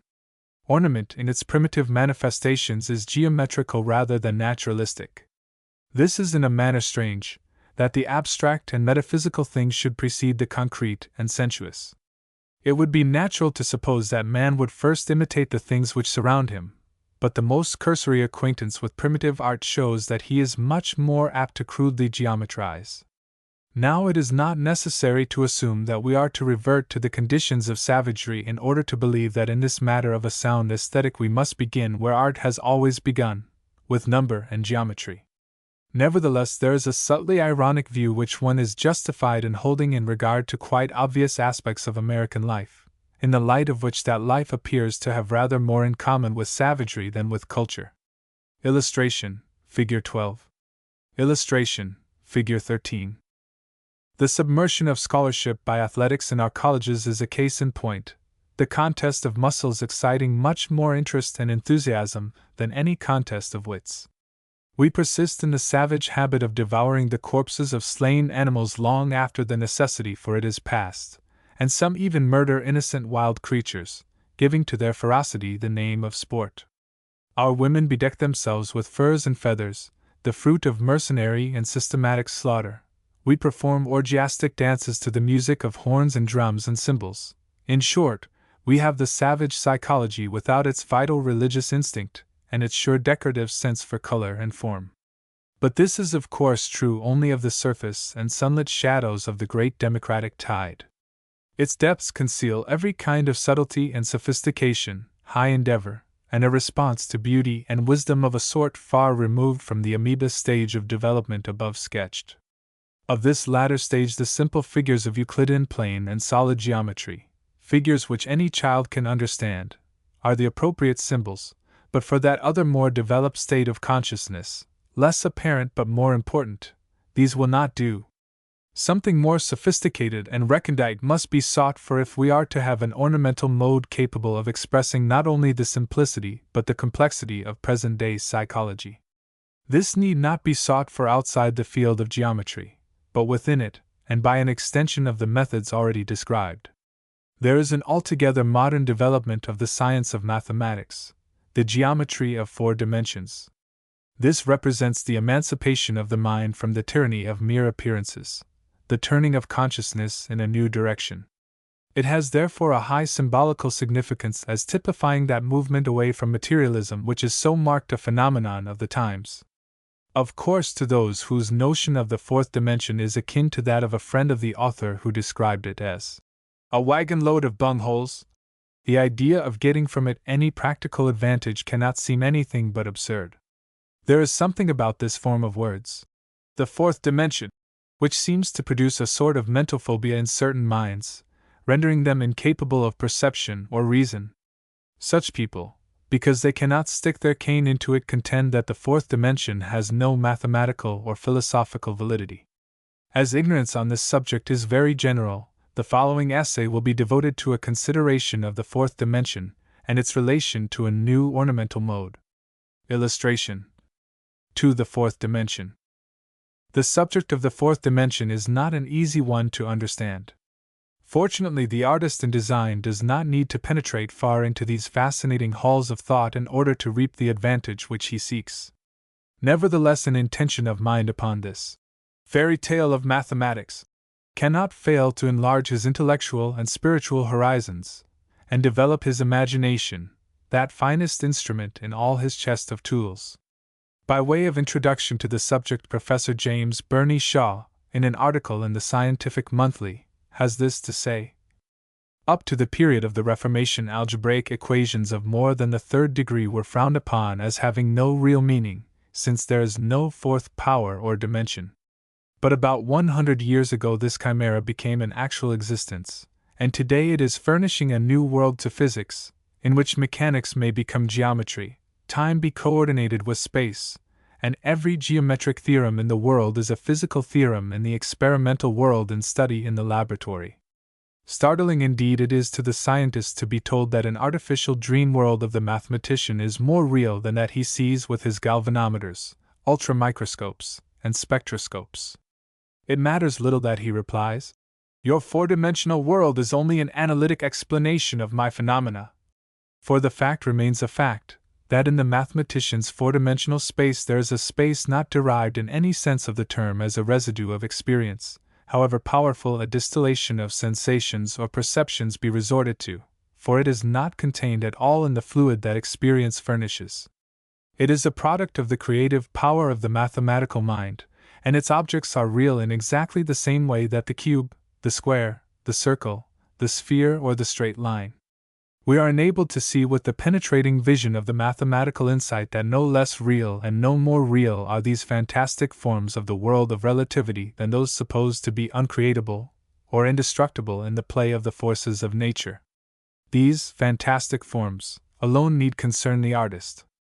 If by some potent magic he can precipitate them into the world of sensuous images so that they make music to the eye, he need not even enter into the question of their reality. But in order to achieve this transmutation he should know something, at least, of the strange laws of their being, should lend ear to a fairy tale in which each theorem is a paradox, and each paradox a mathematical fact. He must conceive of a space of 4 mutually independent directions, a space, that is, having a direction at right angles to every direction that we know. We cannot point to this, we cannot picture it, but we can reason about it with a precision that is all but absolute. In such a space it would of course be possible to establish 4 axial lines, all intersecting at a point, and all mutually at right angles with one another. Every hypersolid of 4-dimensional space has these 4 axes. The regular hypersolids, analogous to the Platonic solids of 3-dimensional space, are the fantastic forms, which will prove useful to the artist. He should learn to lure them forth along them axis lines. That is, let him build up his figures, space by space, developing them from lower spaces to higher. But since he cannot enter the 4th dimension, and build them there, nor even the 3rd, if he confines himself to a sheet of paper, he must seek out some form of representation of the higher and the lower. This is a process with which he is already acquainted, for he employs it every time he makes a perspective drawing, which is the representation of a solid on a plane. All that is required is an extension of the method. A hypersolid can be represented in a figure of 3 dimensions, and this in turn can be projected on a plane. The achieved result will constitute a perspective of a perspective, the representation of a representation. This may sound obscure to the uninitiated, and it is true that the plane projection of some of the regular hypersolids are staggeringly intricate affairs. But the author is so sure that this matter lies so well within the compass of the average non-mathematical mind that he is willing to put his confidence to a practical test. It is proposed to develop a representation of the tesseract or hypercube on the paper of this page, that is, on a space of 2 dimensions. Let us start as far back as we can, with a point. This point, A, figure 14, is conceived to move in a direction W, developing the line AB. This line next moves in a direction at right angles to W, namely, x, a distance equal to its length, forming the square ABCD. Now for the square to develop into a cube by a movement into the 3rd dimension it would have to move in a direction at right angles to both W and x, that is, out of the plane of the paper, away from it altogether, either up or down. This is not possible, of course, but the 3rd direction can be represented on the plane of the paper. Illustration. Figure 14. 2 projections of the hypercube or tesseract, and their translation into ornament. Let us represent it as diagonally downward toward the right, namely, y. In the y direction, then, and at a distance equal to the length of one of the sides of the square, another square is drawn, ABCD, representing the original square at the end of its movement into the 3rd dimension, and because in that movement the bounding points of the square have traced out lines, edges, it is necessary to connect the corresponding corners of the 2 squares by means of lines. This completes the figure and achieves the representation of a cube on a plane by a perfectly simple and familiar process. Its 6 faces are easily identified by the eye, though only 2 of them appear as squares owing to the exigencies of representation. Now for a leap into the abyss, which won't be so terrifying, since it involves no change of method. The cube must move into the 4th dimension, developing there a hypercube. This is impossible, for the reason the cube would have to move out of our space altogether. 3-dimensional space will not contain a hypercube. But neither is the cube itself contained within the plane of the paper, it is only there represented. The y direction had to be imagined and then arbitrarily established. We can arbitrarily establish the 4th direction in the same way. As this is at right angles to y, its indication may be diagonally downward and to the left, the direction z. As y is known to be at right angles both to w and to x, z is at right angles to all three, and we have thus established the four mutually perpendicular axes necessary to complete the figure. The cube must now move in the z direction, the fourth dimension, a distance equal to the length of one of its sides. Just as we did previously in the case of the square, we draw the cube in its new position, abcc, and also as before we connect each apex of the first cube with the corresponding apex of the other, because each of these points generates a line, an edge, each line a plane, and each plane a solid. This is the tesseract or hypercube in plane projection. It has the 16 points, 32 lines, and 8 cubes known to compose the figure. These cubes occur in pairs, and may be readily identified. 1. The tesseract as portrayed in A, figure 14, is shown according to the conventions of oblique, or two-point perspective. It can equally be represented in a manner correspondent to parallel perspective. The parallel perspective of a cube appears as a square inside another square, with lines connecting the four vertices of the one with those of the other. The third dimension, the one beyond the plane of the paper, is here conceived of as being not beyond the boundaries of the first square, but within them. We may with equal propriety conceive of the fourth dimension as a beyond which is within. In that case we would have a rendering of the tesseract as shown in B, figure 14, a cube within a cube, the space between the two being occupied by 6 truncated pyramids, each representing a cube. The large outside cube represents the original generating cube at the beginning of its motion into the fourth dimension, and the small inside cube represents it at the end of that motion. Illustration, Plate 13. Imaginary composition, the audience chamber. These two projections of the tesseract upon plane space are not the only ones possible, but they are typical. Some idea of the variety of aspects may be gained by imagining how a nest of interrelated cubes, made of wire, so as to interpenetrate, combined into a single symmetrical figure of three-dimensional space, would appear from several different directions. Each view would yield new space subdivisions, and all would be rhythmical, susceptible, therefore, of translation into ornament. C and D represent such translations of A and B. In order to fix these unfamiliar ideas more firmly in the reader's mind, let him submit himself to one more exercise of the creative imagination, and construct, by a slightly different method, a representation of a hexadecahedroid, or 16-hedroid, on a plane. This regular solid of four-dimensional space consists of 16 cells, each a regular tetrahedron, 32 triangular faces, 24 edges and 8 vertices. It is the correlative of the octahedron of three-dimensional space. First, it is necessary to establish our four axes, all mutually at right angles.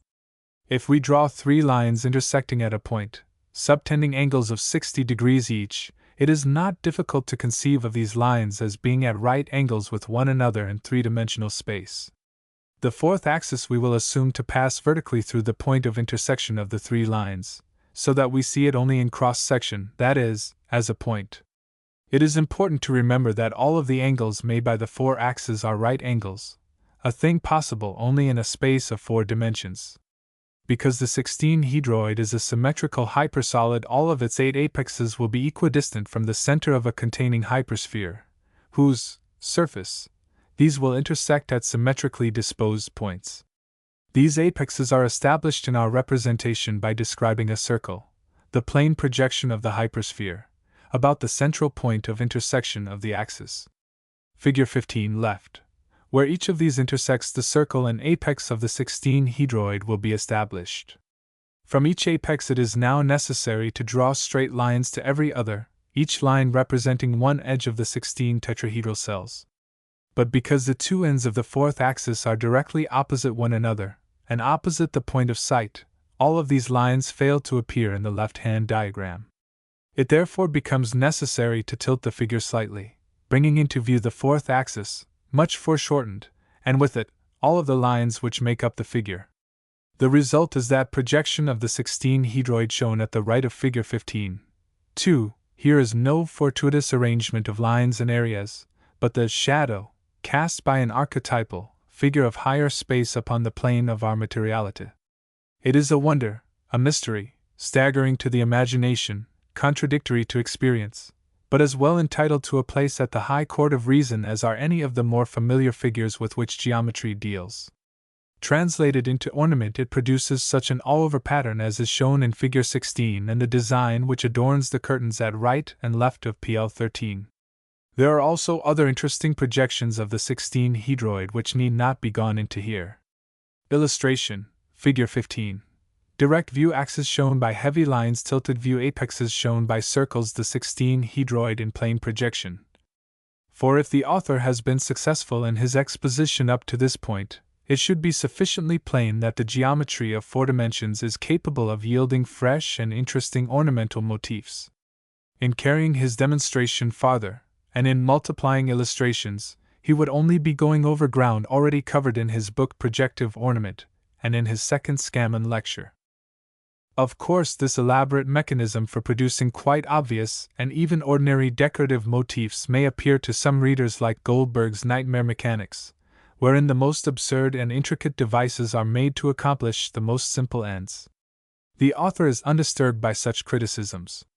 If the designs dealt with in this chapter are obvious and even ordinary, they are so for the reason that they were chosen less with an eye to their interest and beauty than as lending themselves to development and demonstration by an orderly process which should not put too great a tax upon the patience and intelligence of the reader. 4-dimensional geometry yields numberless other patterns whose beauty and interest could not possibly be impeached, patterns beyond the compass of the cleverest designer unacquainted with projective geometry. Illustration, Figure 16. The great need of the ornamentalist is this or some other solid foundation. Lacking it, he has been forced to build either on the shifting sands of his own fancy, or on the wrecks and sediment of the past. Geometry provides this sure foundation. We may have to work hard and dig deep, but the results will be worth the effort, for only on such a foundation can arise a temple which is beautiful and strong. In confirmation of his general contention that the basis of all effective decoration is geometry and number, the author, in closing, desires to direct the reader's attention to Figure 17, a slightly modified rendering of the famous zodiacal ceiling of the Temple of Dendera, in Egypt. A sun and its corona have been substituted for the zodiacal signs and symbols which filled the center of the original, for except to an Egyptologist these are meaningless. In all essentials the drawing faithfully follows the original, was traced, indeed, from a measured drawing. Illustration, Figure 17. Ceiling decoration from the Temple of Dendera. Here is one of the most magnificent decorative schemes in the whole world, arranged with a feeling for balance and rhythm exceeding the power of the modern artist, and executed with a mastery beyond the compass of a modern craftsman. The fact that first forces itself upon the beholder is that the thing is so obviously mathematical in its rhythms, that to reduce it to terms of geometry and number is a matter of small difficulty. Compare the frozen music of these rhymed and linked figures with the herded, confused, and cluttered compositions of even our best decorative artists, and argument becomes unnecessary. The fact stands forth that we have lost something precious and vital out of art of which the ancients possessed the secret. It is for the restoration of these ancient verities and the discovery of new spatial rhythms, made possible by the advance of mathematical science, that the author pleads. Artists, architects, designers, instead of chewing the cud of current fashion, come into these pastures new. Illustration. Footnote 1. The 8 cubes in A, Figure 14, are as follows: ABCC, ABCC, ABCA, ABDCA, ABBA, CBDCC, BBDDB, ACCCA. Footnote 2. The 16 cells of the hexadecahedroid are as follows: ABCD, ABCD, ABCD, ABCD, ABCD, ABCD, ABCD, ABCD, ABCD, ABCD, ABCD, ABCD, ABCD, ABCD, ABCD, ABCD. Harnessing the Rainbow. Reference was made in an antecedent essay to an art of light, of mobile color, an abstract language of thought and emotion which should speak to consciousness through the eye, as music speaks through the ear. This is an art unborn, though quickening in the womb of the future. The things that reflect light have been organized aesthetically into the arts of architecture, painting, and sculpture, but light itself has never been thus organized. And yet the scientific development, and control of light has reached a stage which makes this new art possible. It awaits only the advent of the creative artist. The manipulation of light is now in the hands of the illuminating engineers and its exploitation, in other than necessary ways, in the hands of the advertisers. Some results of their collaboration are seen in the sky signs of Upper Broadway, in New York, and of the Lake Front, in Chicago. A carnival of contending vulgarities, showing no artistry other than the most puerile, these displays nevertheless yield an effect of amazing beauty. This is on account of an occult property inherent in the nature of light: it cannot be vulgarized. If the manipulation of light were delivered into the hands of the artist, and dedicated to noble ends, it is impossible to overestimate the augmentation of beauty that would ensue. For light is a far more potent medium than sound. The sphere of sound is the earth's sphere. The little limits of our atmosphere mark the uttermost boundaries to which sound, even the most strident, can possibly prevail. But the medium of light is the ether, which links us with the most distant stars. May not this serve as a symbol of the potency of light to usher the human spirit into realms of being at the doors of which music itself shall beat in vain? Or if we compare the universe accessible to sight with that accessible to sound, the plight of the blind in contrast to that of the deaf, there is the same discrepancy. The field of the eye is immensely richer, more various and more interesting than that of the ear. The difficulty appears to consist in the inferior impressionability of the eye to its particular order of beauty. To the average man, color, has nothing significant to say. To him grass is green, snow is white, the sky blue, and to have his attention drawn to the fact that sometimes grass is yellow, snow blue, and the sky green, is disconcerting rather than illuminating. It is only when his retina is assaulted by some splendid sunset, or sky-encircling rainbow, that he is able to disassociate the idea of color from that of form and substance. Even the artist is at a disadvantage in this respect, when compared with the musician. Nothing in color knowledge and analysis analogous to the established laws of musical harmony is part of the equipment of the average artist. He plays, as it were, by ear.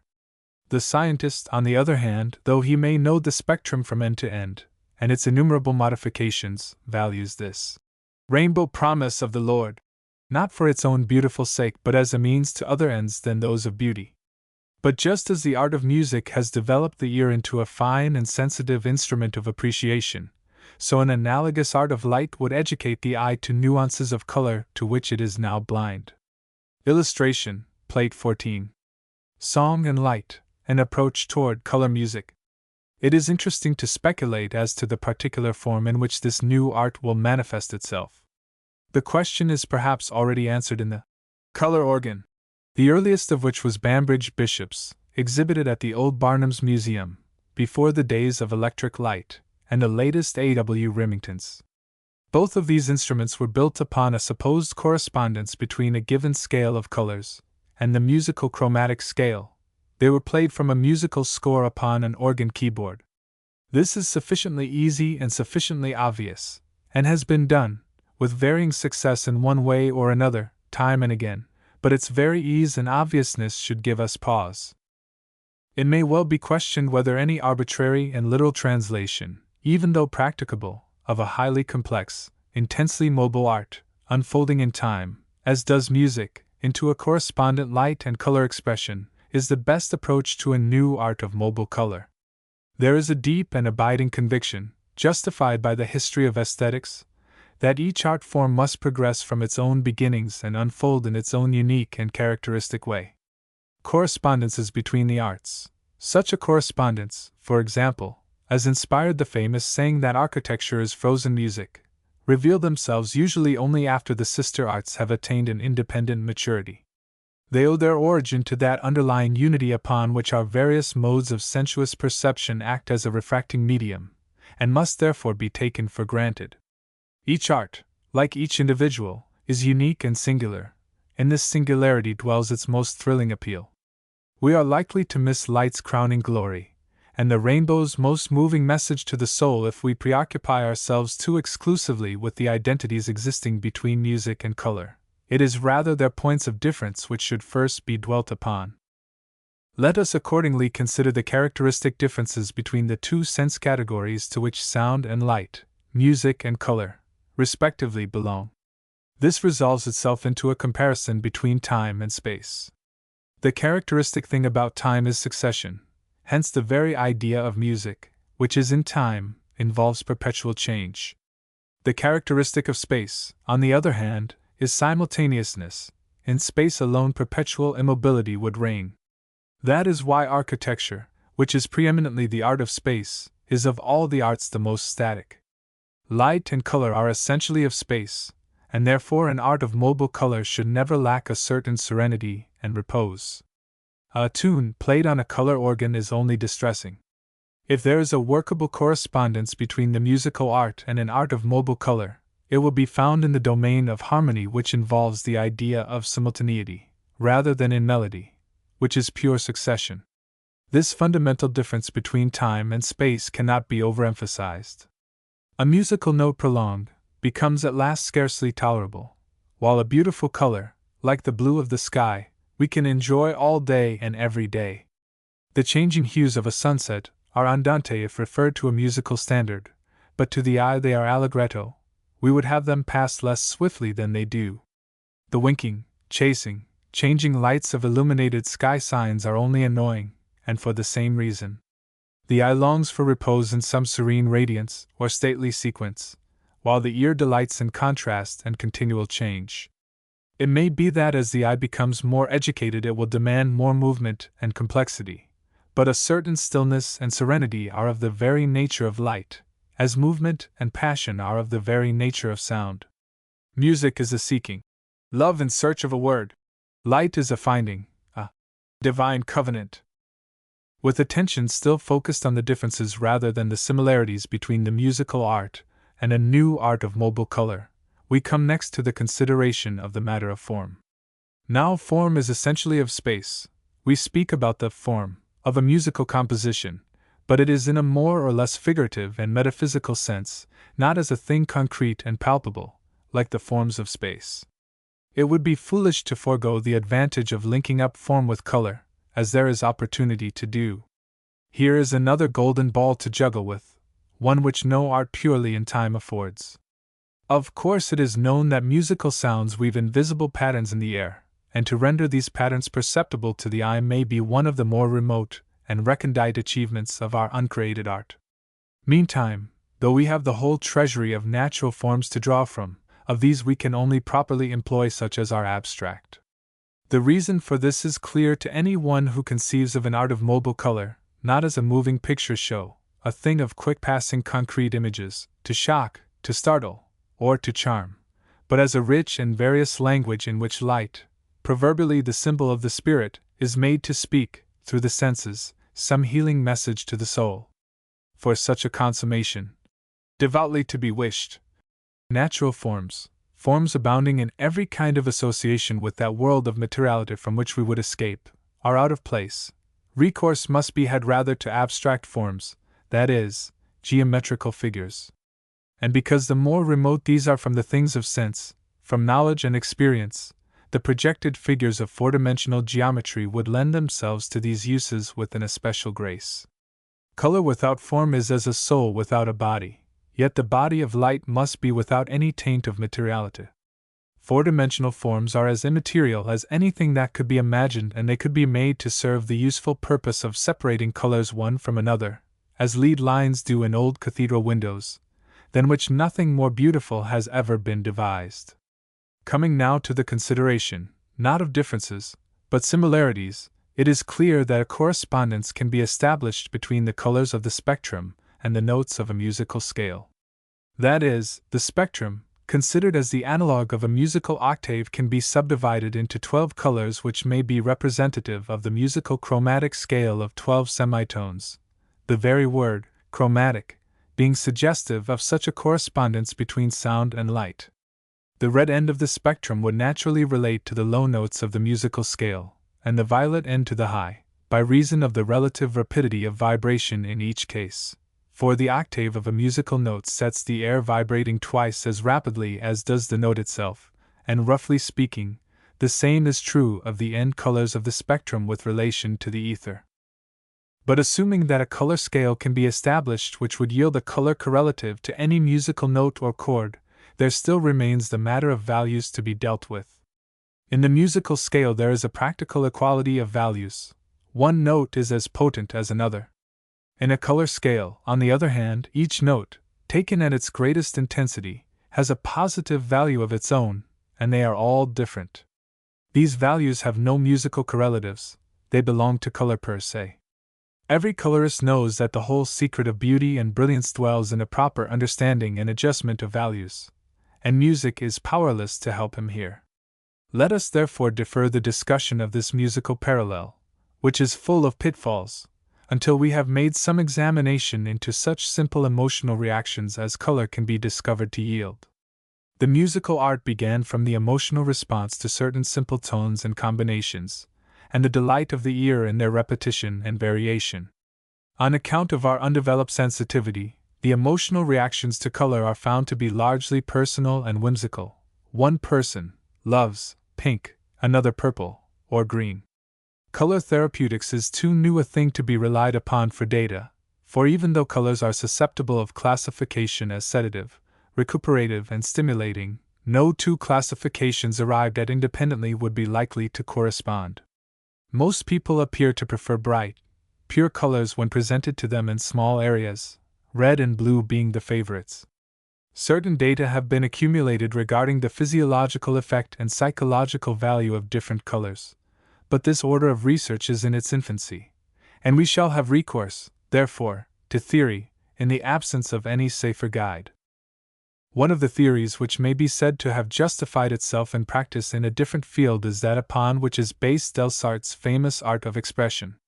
It has schooled some of the finest actors in the world, and raised others from mediocrity to distinction. The Delsarte system is founded upon the idea that man is a triplicity of physical, emotional, and intellectual qualities or attributes, and that the entire body and every part thereof conforms to, and expresses this triplicity. The generative and digestive region corresponds with the physical nature, the breast with the emotional, and the head with the intellectual. Below, represents the nadir of ignorance and dejection, above, the zenith of wisdom and spiritual power. This seems a natural, and not an arbitrary classification, having interesting conformations and correspondencies, both in the outer world of form, and in the inner world of consciousness.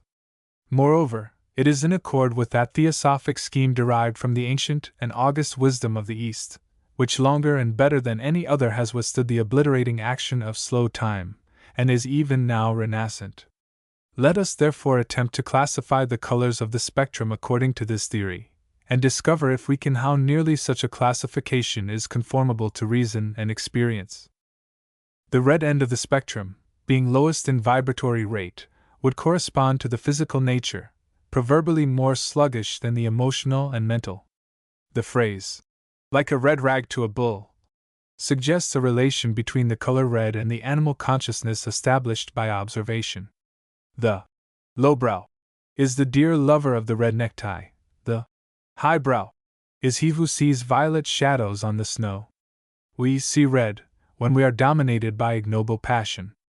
Though the color green is associated with the idea of jealousy, it is associated also with the idea of sympathy, and jealousy in the last analysis is the fear of the loss of sympathy.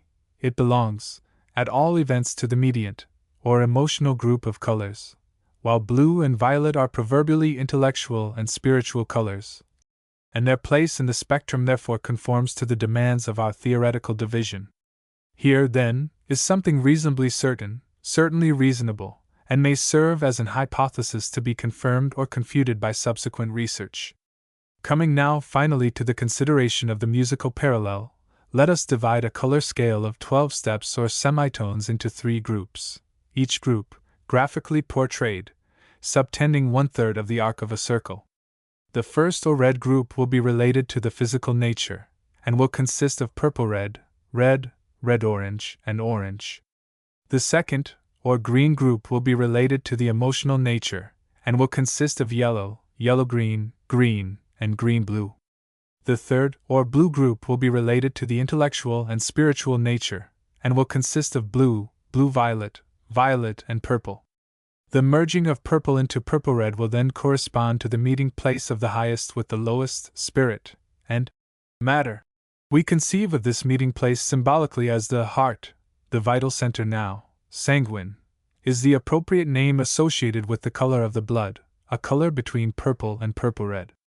It is logical, therefore, to regard this point in our color scale as its tonic, middle C, though each color, just as in music each note, is itself the tonic of a scale of its own.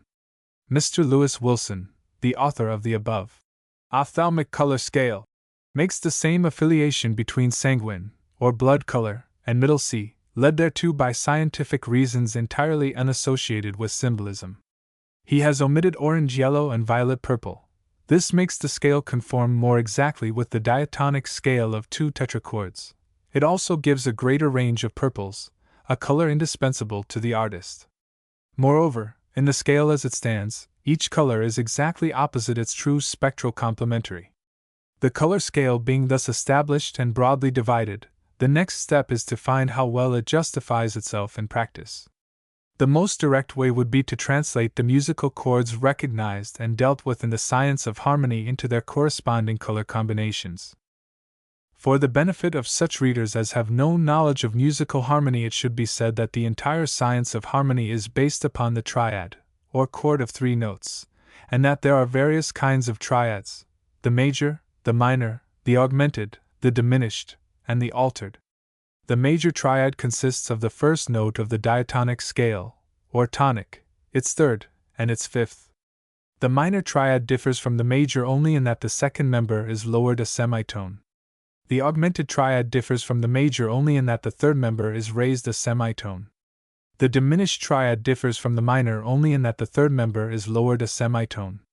The altered triad is a chord different by a semitone from any of the above. The major triad in color is formed by taking any one of the 12 color centers of the ophthalmic color scale as the first member of the triad, and reading up the scale, the fifth step, each step representing a semitone, determines the second member, while the third member is found in the eighth step.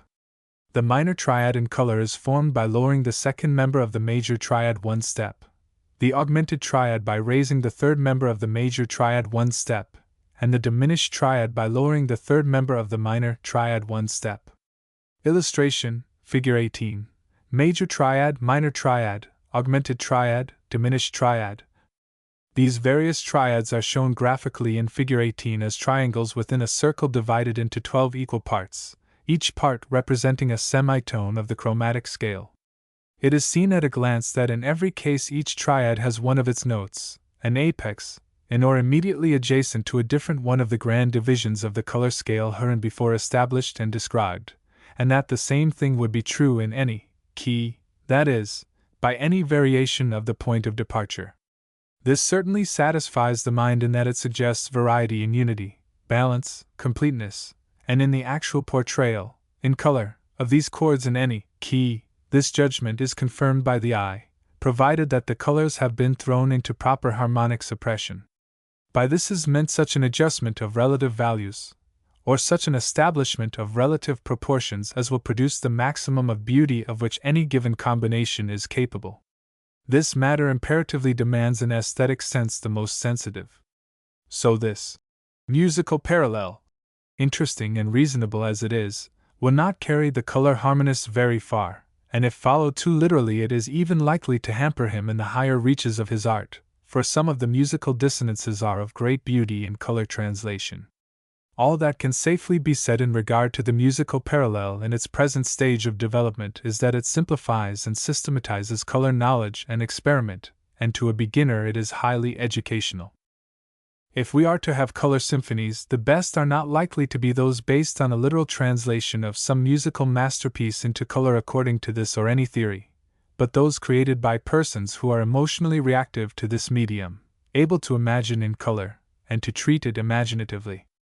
The most beautiful mobile color effects yet witnessed by the author were produced on a field only 5 inches square, by an eminent painter quite ignorant of music, while some of the most unimpressive have been the result of a rigid adherence to the musical parallel by persons intent on cutting, with this sword, this Gordian knot. Into the subject of means and methods it is not proposed to enter, nor to attempt to answer such questions as to whether the light shall be direct or projected, whether the spectator, wrapped in darkness, shall watch the music unfold at the end of some mysterious vista, or whether his whole organism shall be played upon by powerful waves of multicolored light. These coupled alternatives are not mutually exclusive, any more than the idea of an orchestra is exclusive of that of a single human voice. In imagining an art of mobile color unconditioned by considerations of mechanical difficulty or of expense, ideas multiply in truly bewildering profusion. Sunsets, solar coronas, star spectra, auroras such as were never seen on sea or land, rainbows, bubbles, rippling water, flaming volcanoes, lava streams of living light, these and 100 other enthralling and perfectly realizable effects suggest themselves. What Israfil of the future will pour on mortals this new music of the spheres? Louis Sullivan, Prophet of Democracy. Due tribute has been paid to Mr. Louis Sullivan as an architect in the first essay of this volume. That aspect of his genius has been critically dealt with by many, but as an author he is scarcely known. Yet there are Sibylline leaves of his, still let us hope in circulation, which have wielded a potent influence on the minds of a generation of men now passing to maturity. It is in the hope that his message may not be lost to the youth of today and of tomorrow that the present author now undertakes to summarize and interpret that message to a public to which Mr. Sullivan is indeed a name, but not a voice. That he is not a voice can be attributed neither to his lack of eloquence, for he is eloquent, nor to the indifference of the younger generation of architects which has grown up since he has ceased, in any public way, to speak. It is due rather to a curious fatality whereby his memorabilia have been confined to sheets which the winds of time have scattered, pamphlets, ephemeral magazines, trade journals, never the bound volume which alone guards the sacred flame from the gusts of evil chance. And Mr. Sullivan's is a sacred flame, because it was kindled solely with the idea of service, a beacon to keep young men from shipwreck traversing those straits made dangerous by the Scylla of conventionality and the Charybdis of license. The labor his writing cost him was enormous. "I shall never again make so great a sacrifice for the younger generation," he says in a letter. "I am amazed to note how insignificant, how almost nil is the effect produced, in comparison to the cost, in vitality to me. Or perhaps it is I who am in error. Perhaps one must have reached middle age, or the Indian summer of life, must have seen much, heard much, felt and produced much and been much in solitude to receive in reading what I gave in writing with hands overfull." This was written with reference to kindergarten chats. A sketch analysis of contemporaneous American architecture, which constitutes Mr. Sullivan's most extended and characteristic preachment to the young men of his day. It appeared in 1901, in 52 consecutive numbers of the Interstate Architect and Builder, a magazine now no longer published.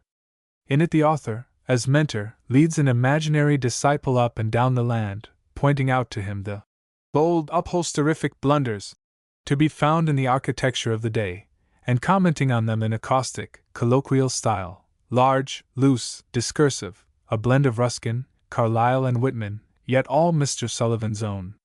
He descends, at times, almost to ribaldry, at others he rises to poetic and prophetic heights. This is all a part of his method alternately to shame and inspire his pupil to some sort of creative activity.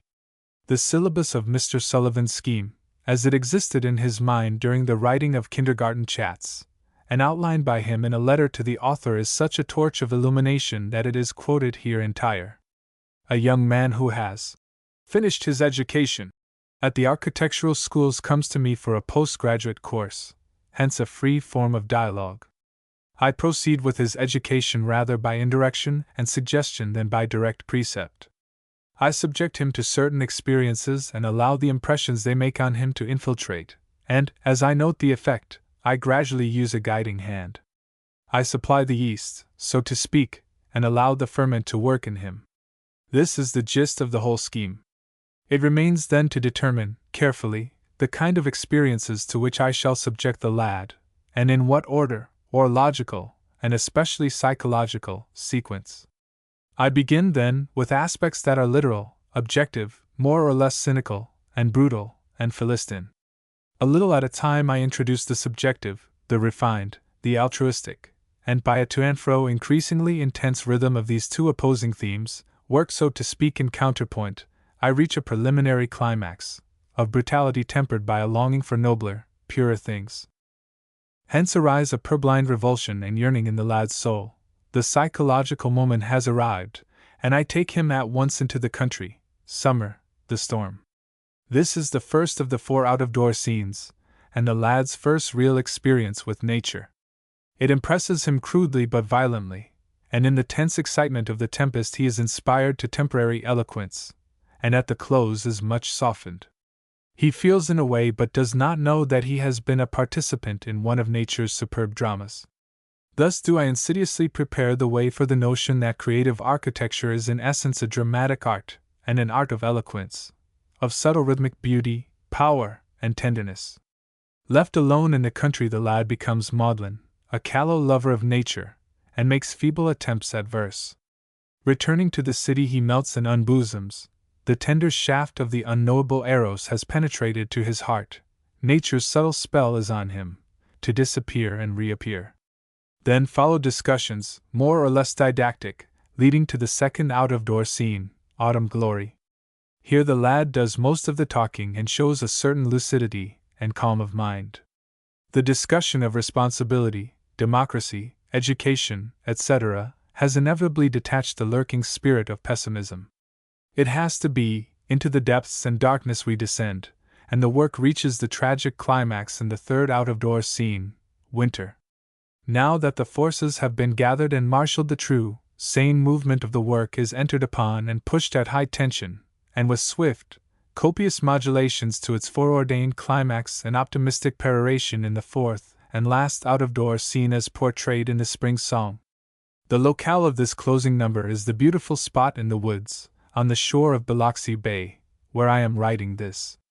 I would suggest in passing that a considerable part of the KC is in rhythmic prose, some of it declamatory. I have endeavored throughout this work to represent, or reproduce to the mind and heart of the reader, the spoken word and intonation, not written language. It really should be read aloud, especially the descriptive and exalted passages. There was a movement once on the part of Mr. Sullivan's admirers to issue kindergarten chats in book form, but he was asked to tone it down and expurgate it, a thing which he very naturally refused to do. Mr. Sullivan has always been completely alive to our cowardice when it comes to hearing the truth about ourselves, and alive to the danger which this cowardice entails, for to his imaginary pupil he says, "If you wish to read the current architecture of your country, you must go at it courageously, and not pick out merely the little bits that please you. I am going to soak you with it until you are absolutely nauseated, and your faculties turn in rebellion. I may be a hard taskmaster, but I strive to be a good one. When I am through with you, you will know architecture from the ground up. You will know its virtuous reality, and you will know the fake and the fraud and the humbug. I will spare nothing, for your sake. I will stir up the cesspool to its utmost depths of stench, and also the pious, hypocritical virtues of our so-called architecture, the nice, good, mealy-mouthed, suave, dexterous, diplomatic architecture. I will show you also the kind of architecture our cultured people believe in. And why do they believe in it? Because they do not believe in themselves. Kindergarten Chats is even more pertinent and pointed today than it was some 20 years ago, when it was written. Speech that is full of truth is timeless, and therefore prophetic. Mr. Sullivan forecasts some of the very evils by which we have been overtaken. He was able to do this on account of the fundamental soundness of his point of view, which finds expression in the following words. Once you learn to look upon architecture not merely as an art more or less well, or more or less badly done, but as a social manifestation, the critical eye becomes clairvoyant, and obscure, unordered phenomena become illumined. Looking, from this point of view, at the office buildings that the then newly realized possibilities of steel construction were sending skyward along Lower Broadway, in New York, Mr. Sullivan reads in them a denial of democracy. To him they signify much more than they seem to, or mean to. They are more than the betrayal of architectural ignorance and mendacity. They are symptomatic of forces undermining American life. These buildings, as they increase in number, make this city poorer, morally and spiritually. They drag it down and down into the mire. This is not American civilization, it is the rottenness of Gomorrah. This is not democracy, it is savagery. It shows the glutton hunt for the dollar with no thought for aught else under the sun or over the earth. It is decadence of the spirit in its most revolting form. It is rottenness of the heart and corruption of the mind. So truly does this architecture reflect the causes which have brought it into being. Such structures are profoundly antisocial, and as such, they must be reckoned with. These buildings are not architecture, but outlawry, and their authors criminals in the true sense of the word. And such is the architecture of Lower New York, hopeless, degraded, and putrid in its pessimistic denial of our art, and of our growing civilization, its cynical contempt for all those qualities that real humans value. We have always been very glib about democracy. We have assumed that this country was a democracy because we named it so. But now that we are called upon to die for the idea, we find that we have never realized it anywhere except perhaps in our secret hearts. In the life of Abraham Lincoln, in the poetry of Walt Whitman, in the architecture of Louis Sullivan, the spirit of democracy found utterance, and to the extent that we ourselves partake of that spirit, it will find utterance also in us. Mr. Sullivan is a prophet of democracy, not alone in his buildings but in his writings, and the prophetic note is sounded even more clearly in his What is Architecture? A study in the American people of today, than in kindergarten chats. This essay was first printed in the American Contractor of January 6, 1906, and afterwards issued in brochure form. The author starts by tracing architecture to its root in the human mind. This physical thing is the manifestation of a psychological state. As a man thinks, so he is, he acts according to his thought, and if that act takes the form of a building, it is an emanation of his inmost life, and reveals it. Everything is there for us to read, to interpret, and this we may do at our leisure. The building has not means of locomotion, it cannot hide itself, it cannot get away.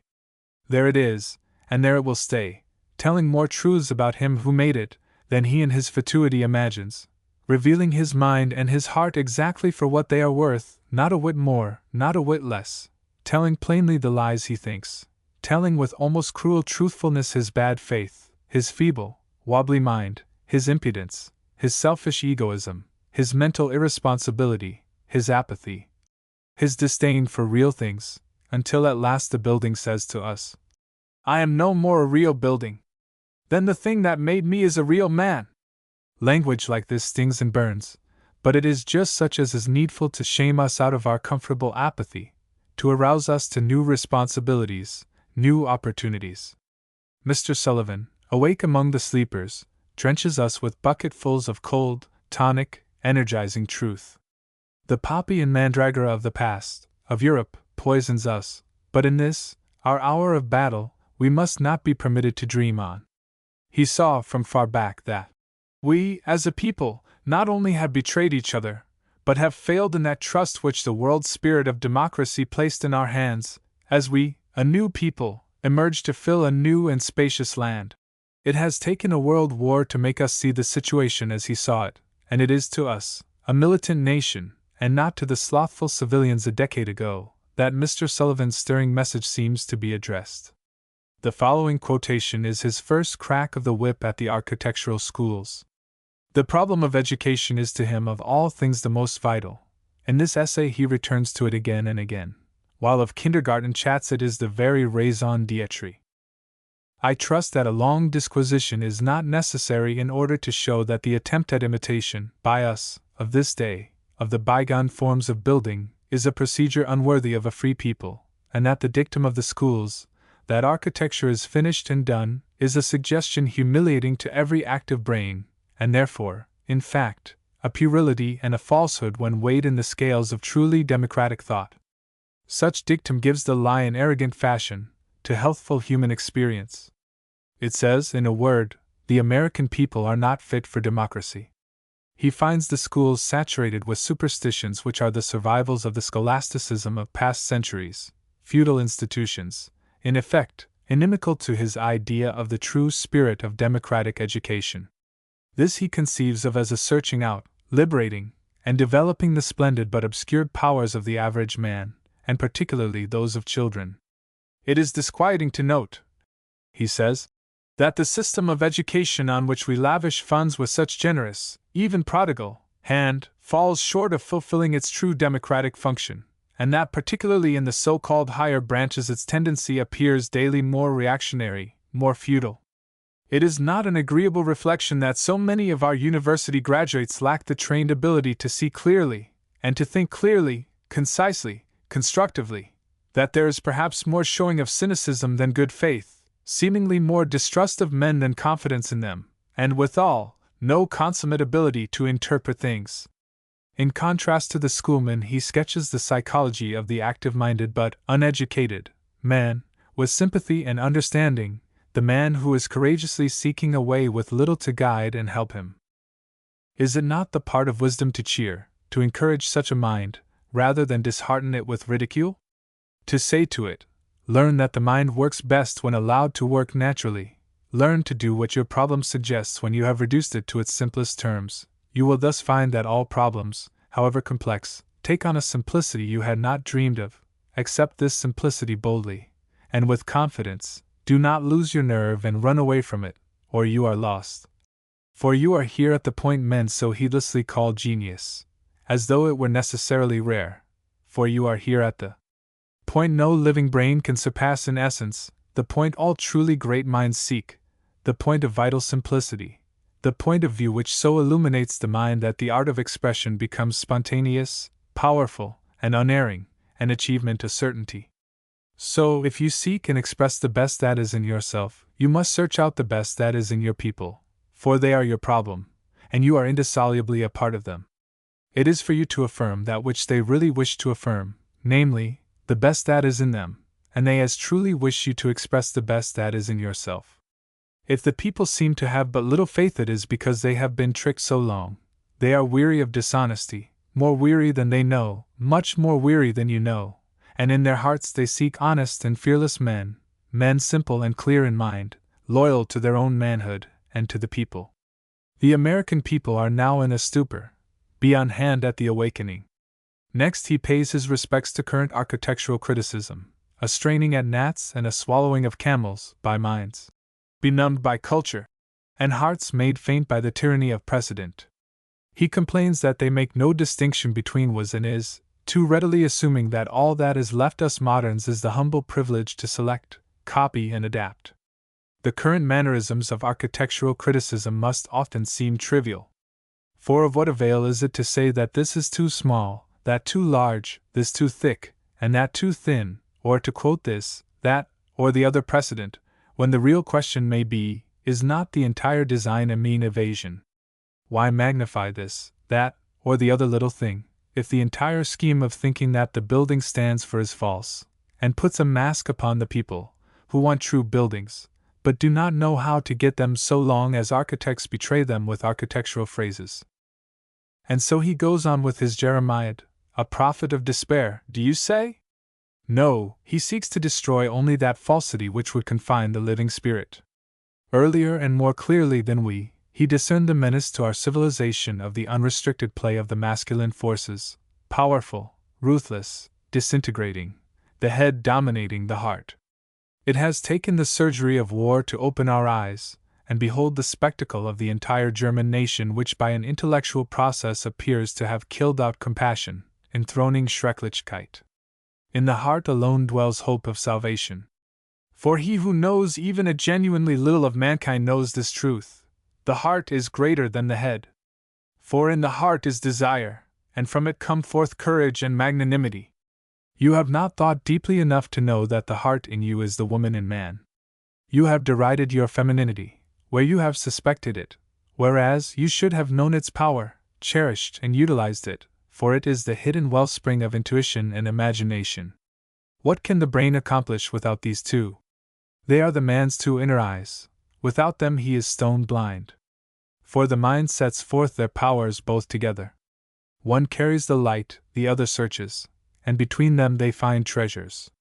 These they bring to the brain, which first elaborates them, then says to the will, do, and action follows.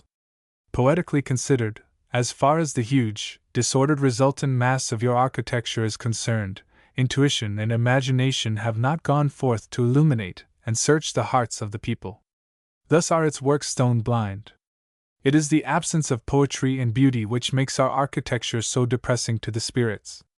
Poetry as a living thing, says Mr. Sullivan, stands for the most telling quality that a man can impart to his thoughts.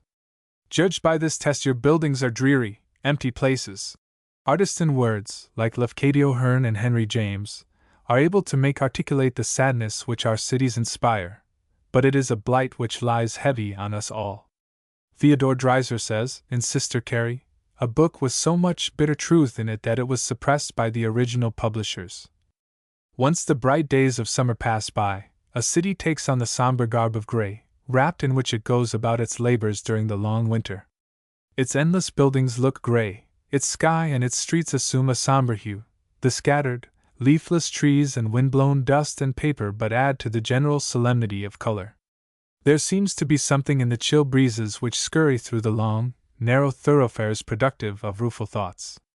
Not poets alone, nor artists, nor that superior order of mind which arrogates to itself all refinement, feel this, but dogs and all men.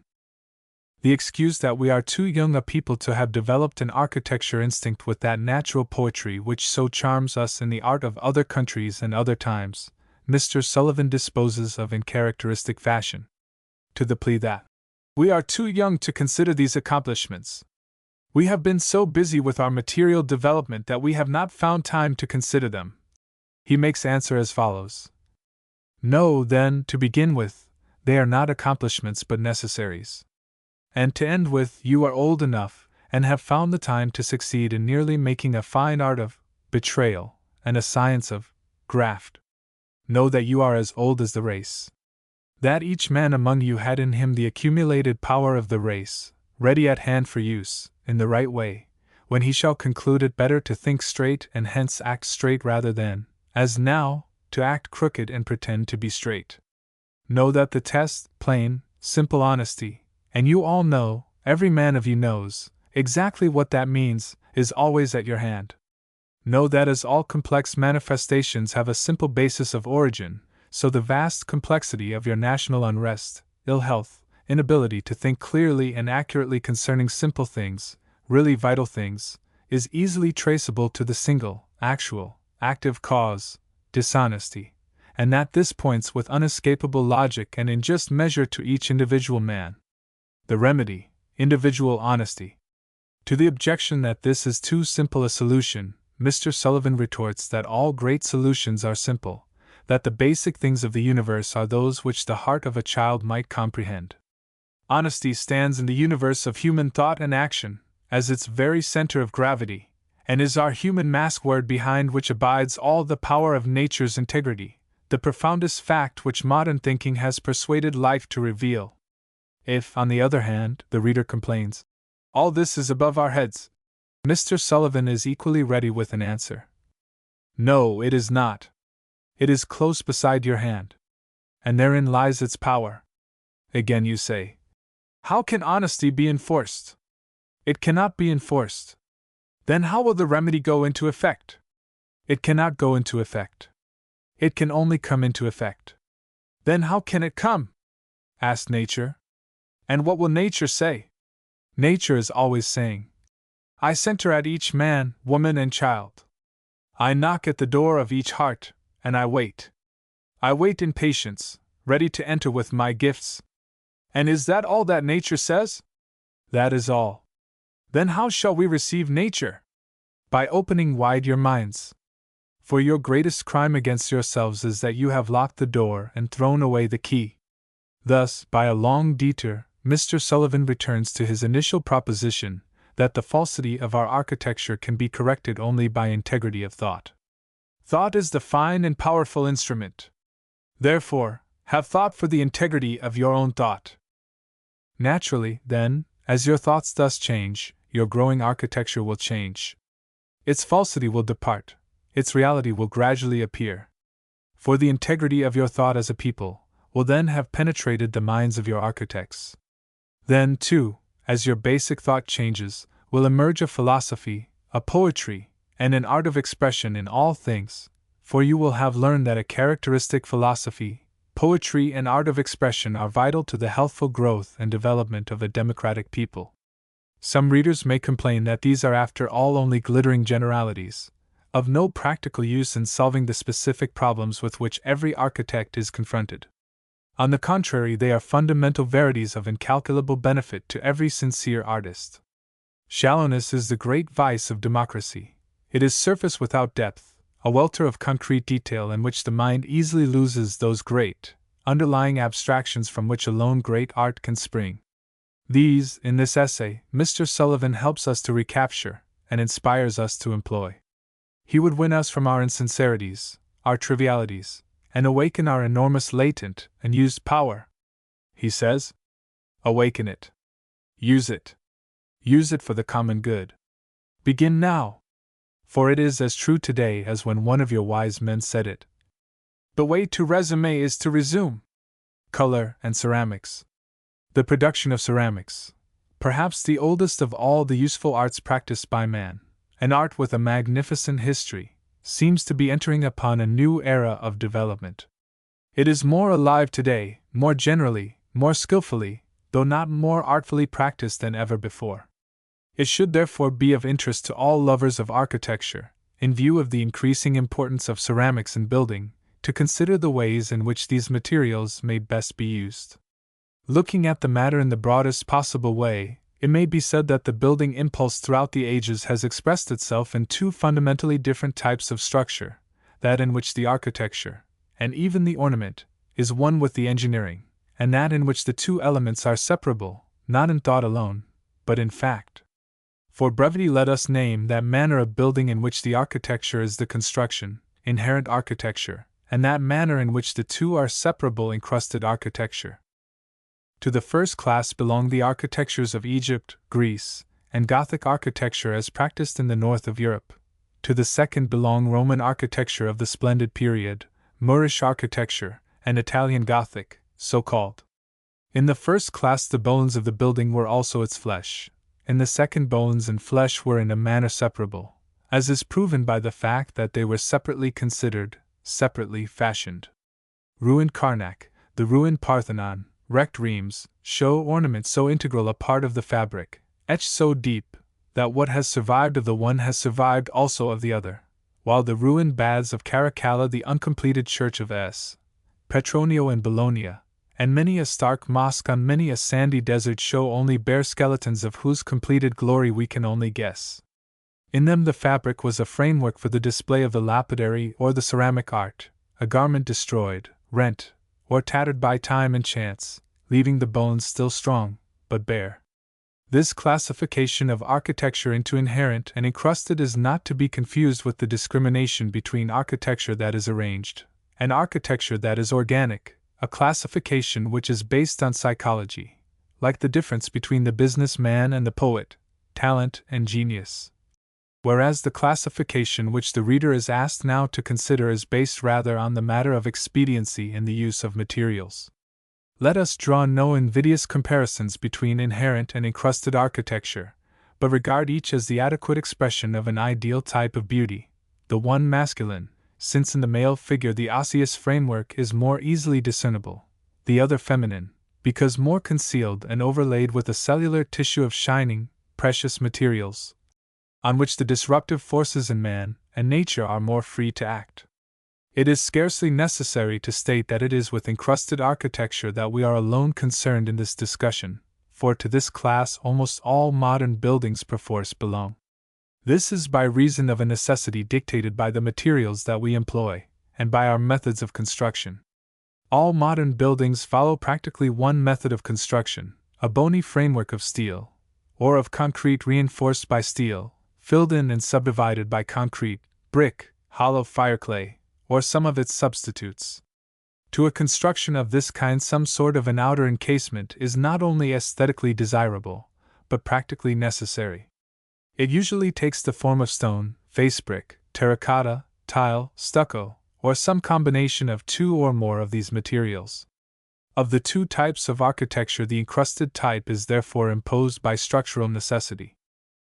The enormous importance of ceramics in its relation to architecture thus becomes apparent. They minister to an architectural need instead of gratifying an architectural whim.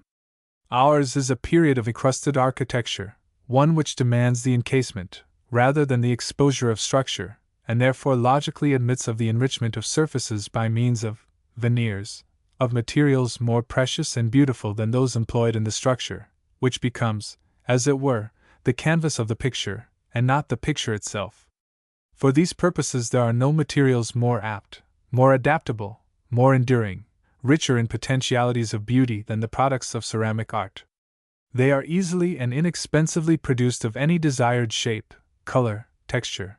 Their hard, dense surface resists the action of the elements, is not easily soiled, and is readily cleaned. Being fashioned by fire, they are fire resistant. So much then for the practical demands, in modern architecture, met by the products of ceramic art. The aesthetic demand is not less admirably met, or rather might be. When, in the 16th century, the Renaissance spread from south to north, color was practically eliminated from architecture. The Egyptians had it, hot and bright as the sun on the desert. We know that the Greeks made their Parian marble glow in rainbow tints.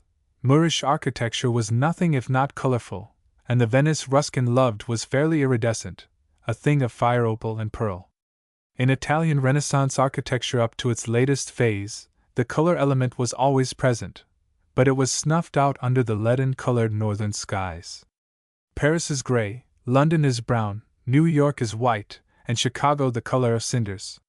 We have only to compare them to yellow Rome, red Siena, and pearl-tinted Venice, to realize how much we have lost in the elimination of color from architecture. We are coming to realize it. Color played an important part in the Pan American Exposition, and again in the San Francisco Exposition, where, wedded to light, it became the dominant note of the whole architectural concert. Now these great expositions in which the architects and artists are given a free hand, are in the nature of preliminary studies in which these functionaries sketch in transitory form the things they desire to do in more permanent form. They are forecasts of the future, a future which in certain quarters is already beginning to realize itself. It is therefore probable that architectural art will become increasingly colorful.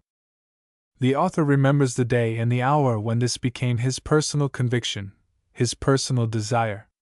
It happened years ago in the Albright Gallery in Buffalo, a building then newly completed, of a severely classic type.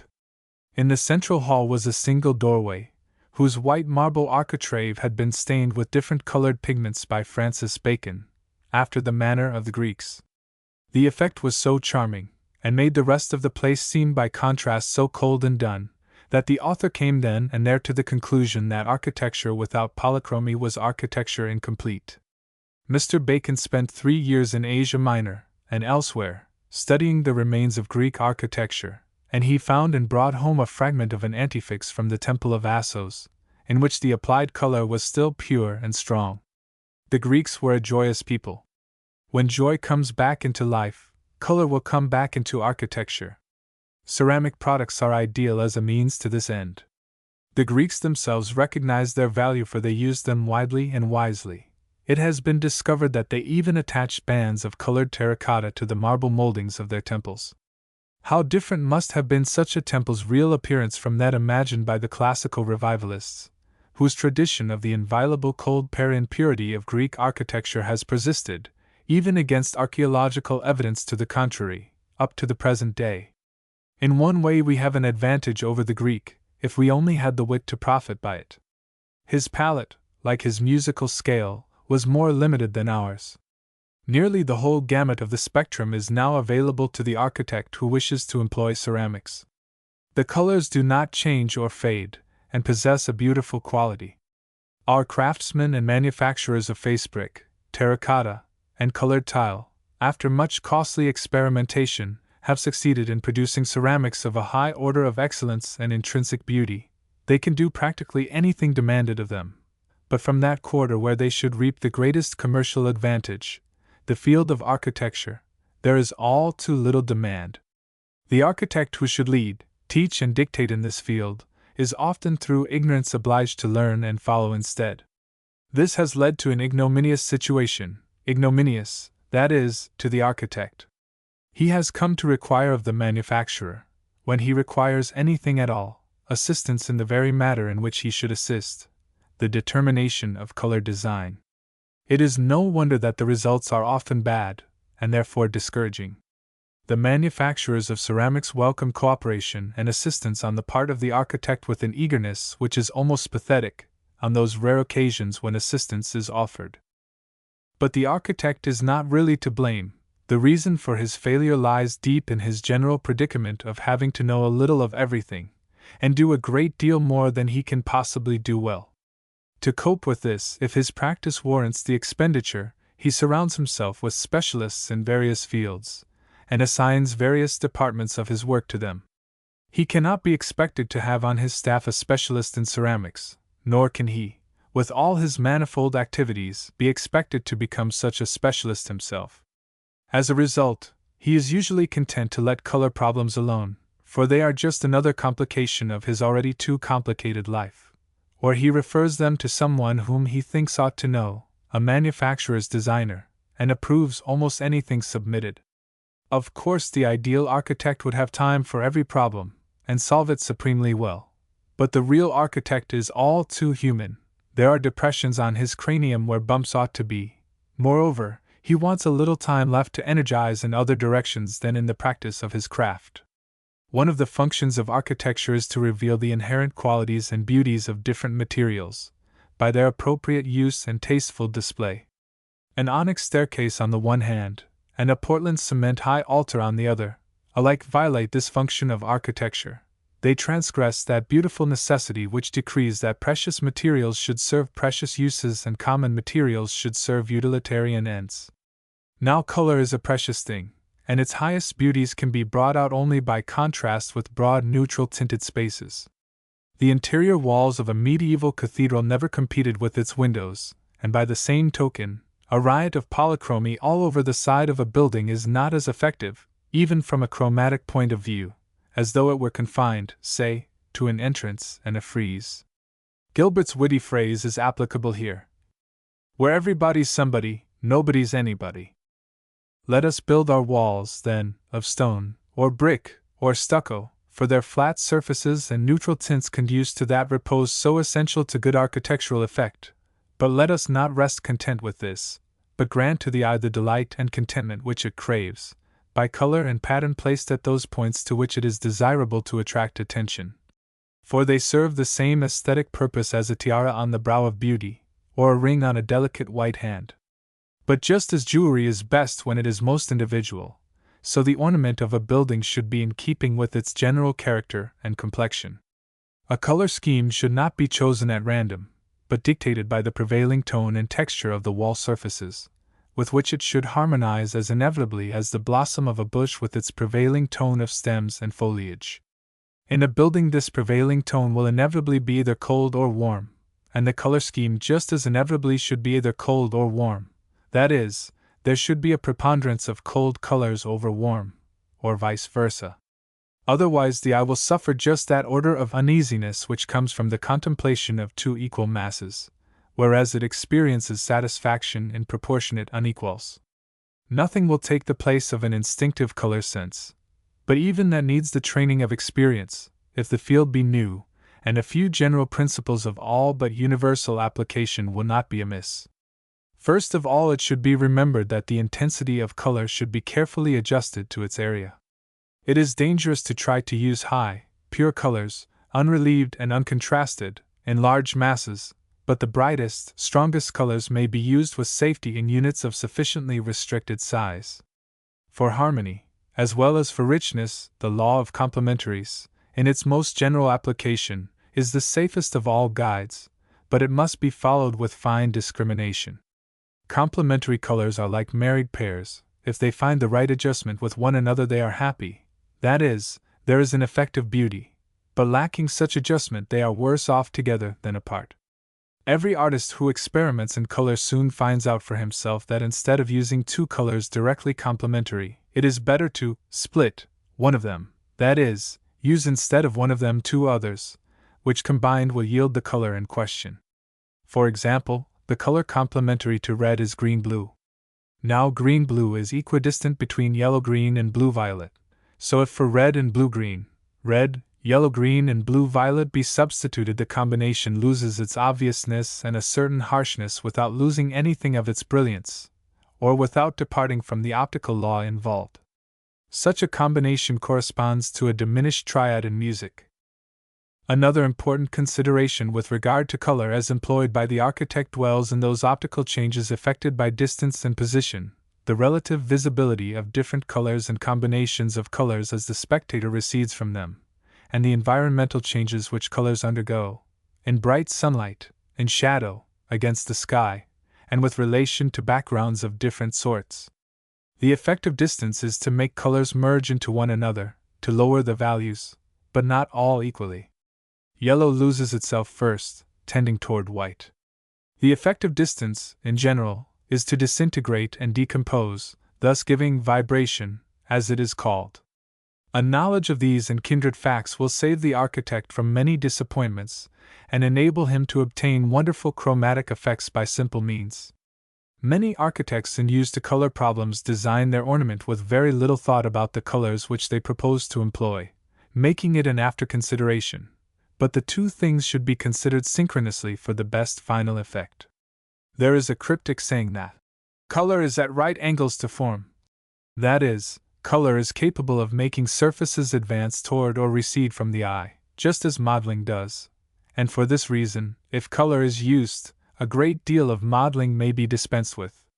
If a receding color is used on a recessed plane, it deepens that plane unduly, while on the other hand, if a color which refuses to recede, like yellow for example, is used where depth is wanted, the receding plane and the approaching color neutralize one another, resulting in an effect of flatness not intended. The tyro should not complicate his problem by combining color with high relief modeling, bringing inevitably in the element of light and shade. He should leave that for older hands and concern himself rather with flat or nearly flat surfaces, using his modeling much as the worker in cloisonné uses his little rims of brass, to confine and define each color within its own allotted area. Then, as he gains experience, he may gradually enrich his pattern by the addition of the element of light and shade, should he so decide. Now, as to certain general considerations in relation to the appropriate and logical use of ceramics in the construction and adornment of buildings, exterior and interior. In our northern latitudes, care should be taken that ceramics are not used in places and in ways where the accumulation of snow and ice render the joints subject to alternate freezing and thawing, for in such case, unless the joints are protected with metal, the units will work loose in time. On vertical surfaces such protection is not necessary. The use of ceramics should therefore be confined for the most part to such surfaces, for friezes, panels, door and window architraves, and the like. When it is desirable for aesthetic reasons to tie a series of windows together vertically by means of some fill of a material different from that of the body of the wall, ceramics lend themselves admirably to the purpose, better than wood, which rots, than iron, which rusts, than bronze, which turns black, and then marble, which soon loses its color and texture in exposed situations of this sort. On the interior of buildings, the most universal use of ceramics is, of course, for floors, and with the non-slip devices of various sorts which have come into the market, they are no less good for stairs. There is nothing better for wainscoting, and in fact for any surface whatsoever subject to soil and wear. These materials combine permanent protection and permanent decoration. But fired by the zeal of the convert, the use of ceramics may be overdone. One easily recalls entire rooms of this material, floors, walls, ceilings, which are less successful than as though a variety of materials had been employed. It is just such variety, each material treated in a characteristic, and therefore different way, that gives charm to so many foreign churches and cathedrals, walls of stone, floors of marble, choir stalls of carved wood, and rood screen of metal. It is the difference between an orchestra of various instruments and a mandolin orchestra or a saxophone sextet. Ceramics should never invade the domain of the plasterer, the mural painter, the cabinet maker. Do not let us, in our zeal for ceramics, be like Bottom the weaver, eager to play every part. Ceramics have, as regards architecture, a distinct and honorable function. This function should be recognized, taken advantage of, but never overpassed. They offer opportunities large but not limitless, They constitute one instrument of the orchestra of which the architect is the conductor, an instrument beautiful in the hands of a master, and doubly beautiful in concert and contrast with those other materials whose harmonious ensemble makes that music in 3 dimensions, architectural art. Symbols and sacraments. Architecture is the concrete presentment in space of the soul of a people. If that soul be petty and sordid, stirred like a child by little things, no great architecture is possible, because great architecture can image only greatness. Before any worthy architecture can arise in the modern world, the soul must be aroused. The canons of Europe are bringing about this awakening. The world of thought and emotion from whence flow acts and events, is no longer decrepit, but like Swedenborg's angels it is advancing toward the springtide of its youth, down the ringing grooves of change. We sweep into the younger day. After the war we are likely to witness an art evolution which will not be restricted to statues and pictures and insincere essays in dry-as-dust architectural styles, but one which will permeate the whole social fabric, and make it palpitate with the rhythm of a younger, a more abundant life. Beauty and mystery will again make their dwelling among men, the voiceless will speak in music, and the formless will spin rhythmic patterns on the loom of space. We shall seek and find a new language of symbols to express the joy of the soul, freed from the thrall of an iron age of materialism, and fronting the unimaginable splendors of the spiritual life. Illustration, Plate 15. Symbol of resurrection.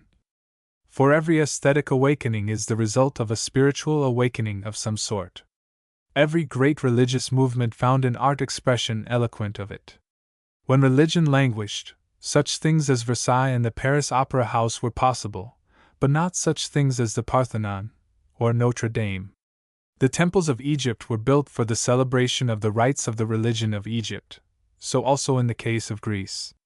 Roman architecture was more widely secular, but Rome's noblest monument, the Pantheon, was a religious edifice. The Moors, inflamed with religious ardor, swept across Europe, blazing their trail with mosques and palaces conceived seemingly in some ecstatic state of dream. The Renaissance, tainted though it was by worldliness, found still its inspiration in sacred themes, and recorded its beginning and its end in 2 mighty religious monuments, Brunelleschi's and Michelangelo's Domical churches, wrought in a sad sincerity by deeply religious men. Gothic art is a synonym for medieval Christianity, while in the Orient art is scarcely secular at all, but a symbolical language framed and employed for the expression of spiritual ideas. This law, that spirituality and not materialism distills the precious attar of great art, is permanently true and perennially applicable, for laws of this order do not change from age to age, however various their manifestation. The inference is plain: until we become a religious people, great architecture is far from us. We are becoming religious in that broad sense in which churches and creeds, forms and ceremonies play little part. Ours is the search of the heart for something greater than itself, which is still itself. It is the religion of brotherhood, whose creed is love, whose ritual is service. This transformed and transforming religion of the West, the tardy fruit of the teachings of Christ, now secretly active in the hearts of men, will receive enrichment from many sources. Science will reveal the manner in which the Spirit weaves its 7-fold veil of illusion. Nature, freshly sensed, will yield new symbols which art will organize into a language. Out of the experience of the soul will grow new rituals and observances. But one precious tincture of this new religion our civilization and our past cannot supply. It is the heritage of Asia, cherished in her brooding bosom for uncounted centuries, until, by the operation of the law of cycles, the time should come for the giving of it to the West. This secret is yoga, the method of self-development whereby the seeker for union is enabled to perceive the shining of the inward light. This is achieved by daily discipline in stilling the mind and directing the consciousness inward instead of outward. The self is within, and the mind, which is normally centrifugal, must first be arrested, controlled, and then turned back upon itself, and held with perfect steadiness. All this is naively expressed in the Upanishads in the passage: "The self-existent pierced the openings of the senses so that they turn forward, not backward into himself." Some wise man, however, with eyes closed and wishing for immortality, saw the self behind. This stilling of the mind, Its subjugation and control whereby it may be concentrated on anything at will is particularly hard for persons of our race and training, a race the natural direction of whose consciousness is strongly outward, a training in which the practice of introspective meditation finds no place. Yoga, that union, which brings inward vision, the contribution of the East to the spiritual life of the West, will bring profound changes into the art of the West, since art springs from consciousness. The consciousness of the West now concerns itself with the visible world almost exclusively, and Western art is therefore characterized by an almost slavish fidelity to the ephemeral appearances of things, the record of particular moods and moments. The consciousness of the East, on the other hand, is subjective, introspective. Its art accordingly concerns itself with eternal aspects, with a world of archetypal ideas in which things exist not for their own sake, but as symbols of supernal things. The Oriental artist avoids as far as possible trivial and individual rhythms, seeking always the fundamental rhythm of the larger, deeper life. Now this quality so earnestly sought, and so highly prized in Oriental art, is the very thing which our art and our architecture most conspicuously lack. To the eye sensitive to rhythm, our essays in these fields appear awkward and unconvincing, lacking a certain inevitability. We must restore to art that first great canon of Chinese aesthetics, rhythmic vitality, or the life movement of the spirit through the rhythm of things. It cannot be interjected from the outside, but must be inwardly realized by the stilling of the mind above described. Art cannot dispense with symbolism. As the letters on this page convey thoughts to the mind, so do the things of this world, organized into a language of symbols, speak to the soul through art. But in the building of our towers of Babel, again mankind is stricken with a confusion of tongues. Art has no common language, its symbols are no longer valid, or are no longer understood. This is a condition for which materialism has no remedy, for the reason that materialism sees always the pattern but never that which the pattern represents. We must become spiritually illumined before we can read nature truly, and recreate, from such a reading, fresh and universal symbols for art. This is a task beyond the power of our sad generation, enchained by negative thinking, overshadowed by war, but we can at least glimpse the nature of the reaction between the mystic consciousness and the things of this world which will produce a new language of symbols. The mystic consciousness looks upon nature as an arras embroidered over with symbols of the things it conceals from view. We are ourselves symbols, dwelling in a world of symbols, a world many times removed from that ultimate reality to which all things bear figurative witness. The commonest thing has yet some mystic meaning, and ugliness and vulgarity exist only in the unillumined mind. What mystic meaning, it may be asked, is contained in such things as a brick, a house, a hat, a pair of shoes? A brick is the ultimate atom of a building. A house is the larger body which man makes for his uses, just as the self has built its habitation of flesh and bones. Hat and shoes are felt and leather insulators with which we seek to cut ourselves off from the currents which flow through earth and air from God.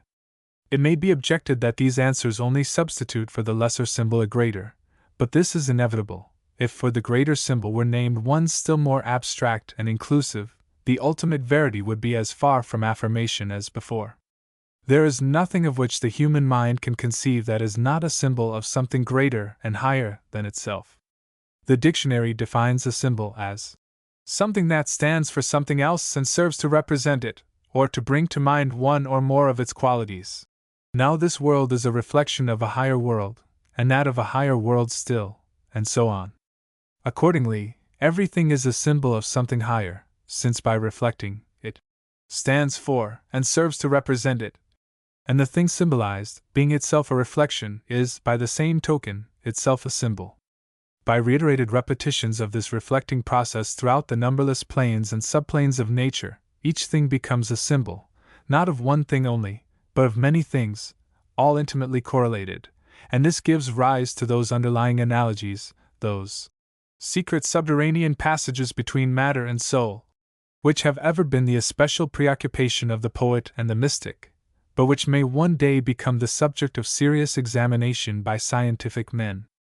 Let us briefly pass and review the various terms of such an ascending series of symbols, members of one family, they might be called, since they follow a single line of descent.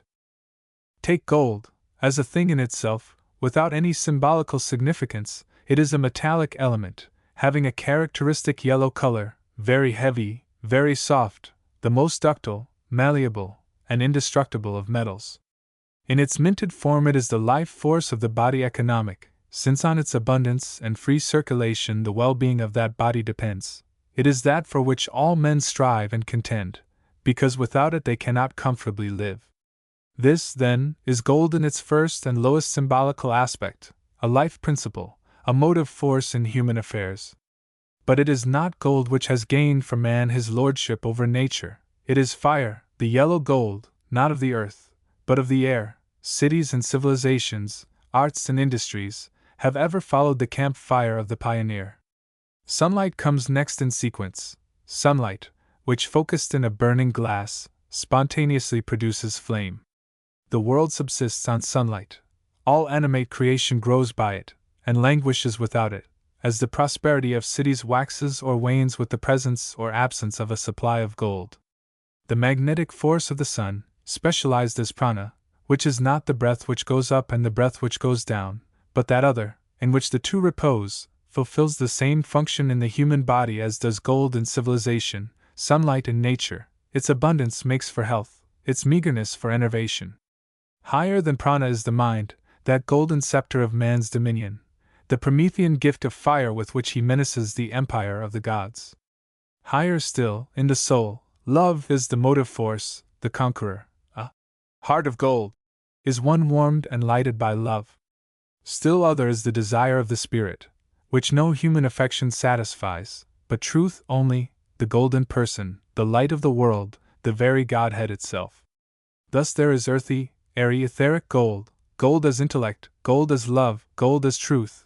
From the curse of the world, the cause of 1,000 crimes, there ascends a Jacob's ladder of symbols to divinity itself, whereby men may learn that God works by sacrifice, that his universe is itself his broken body.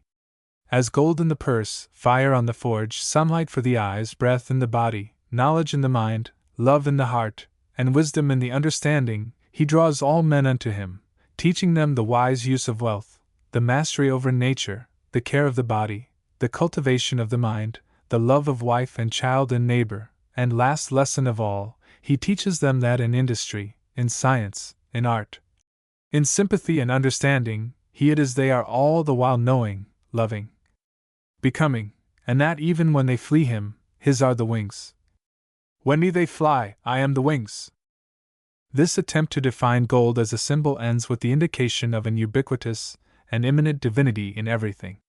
Thus it is always, in attempting to dislodge a single voussoir from the arch of truth, the temple itself is shaken, so cunningly are the stones fitted together. All roads lead to Rome, and every symbol is a key to the great mystery. For example, read in the light of these correspondences, the alchemist's transmutation of base metals into gold is seen to be the sublimation of man's lower nature into that highest golden sheath, which is Brahman.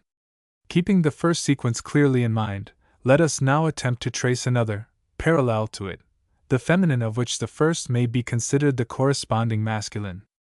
Silver is a white, ductile metallic element. In coinage it is the synonym for ready cash. Gold in the bank is silver in the pocket. Hence, in a sense, silver is the reflection, or the second power of gold. Just as ruddy gold is correlated with fire, so is pale silver with water, and as fire is affiliated with the sun, so do the waters of the earth follow the moon in her courses. The golden sun, the silver moon, these commonly employed descriptive adjectives themselves supply the correlation we are seeking. Another indication of its validity lies in the fact that one of the characteristics of water is its power of reflecting, that moonlight is reflected sunlight.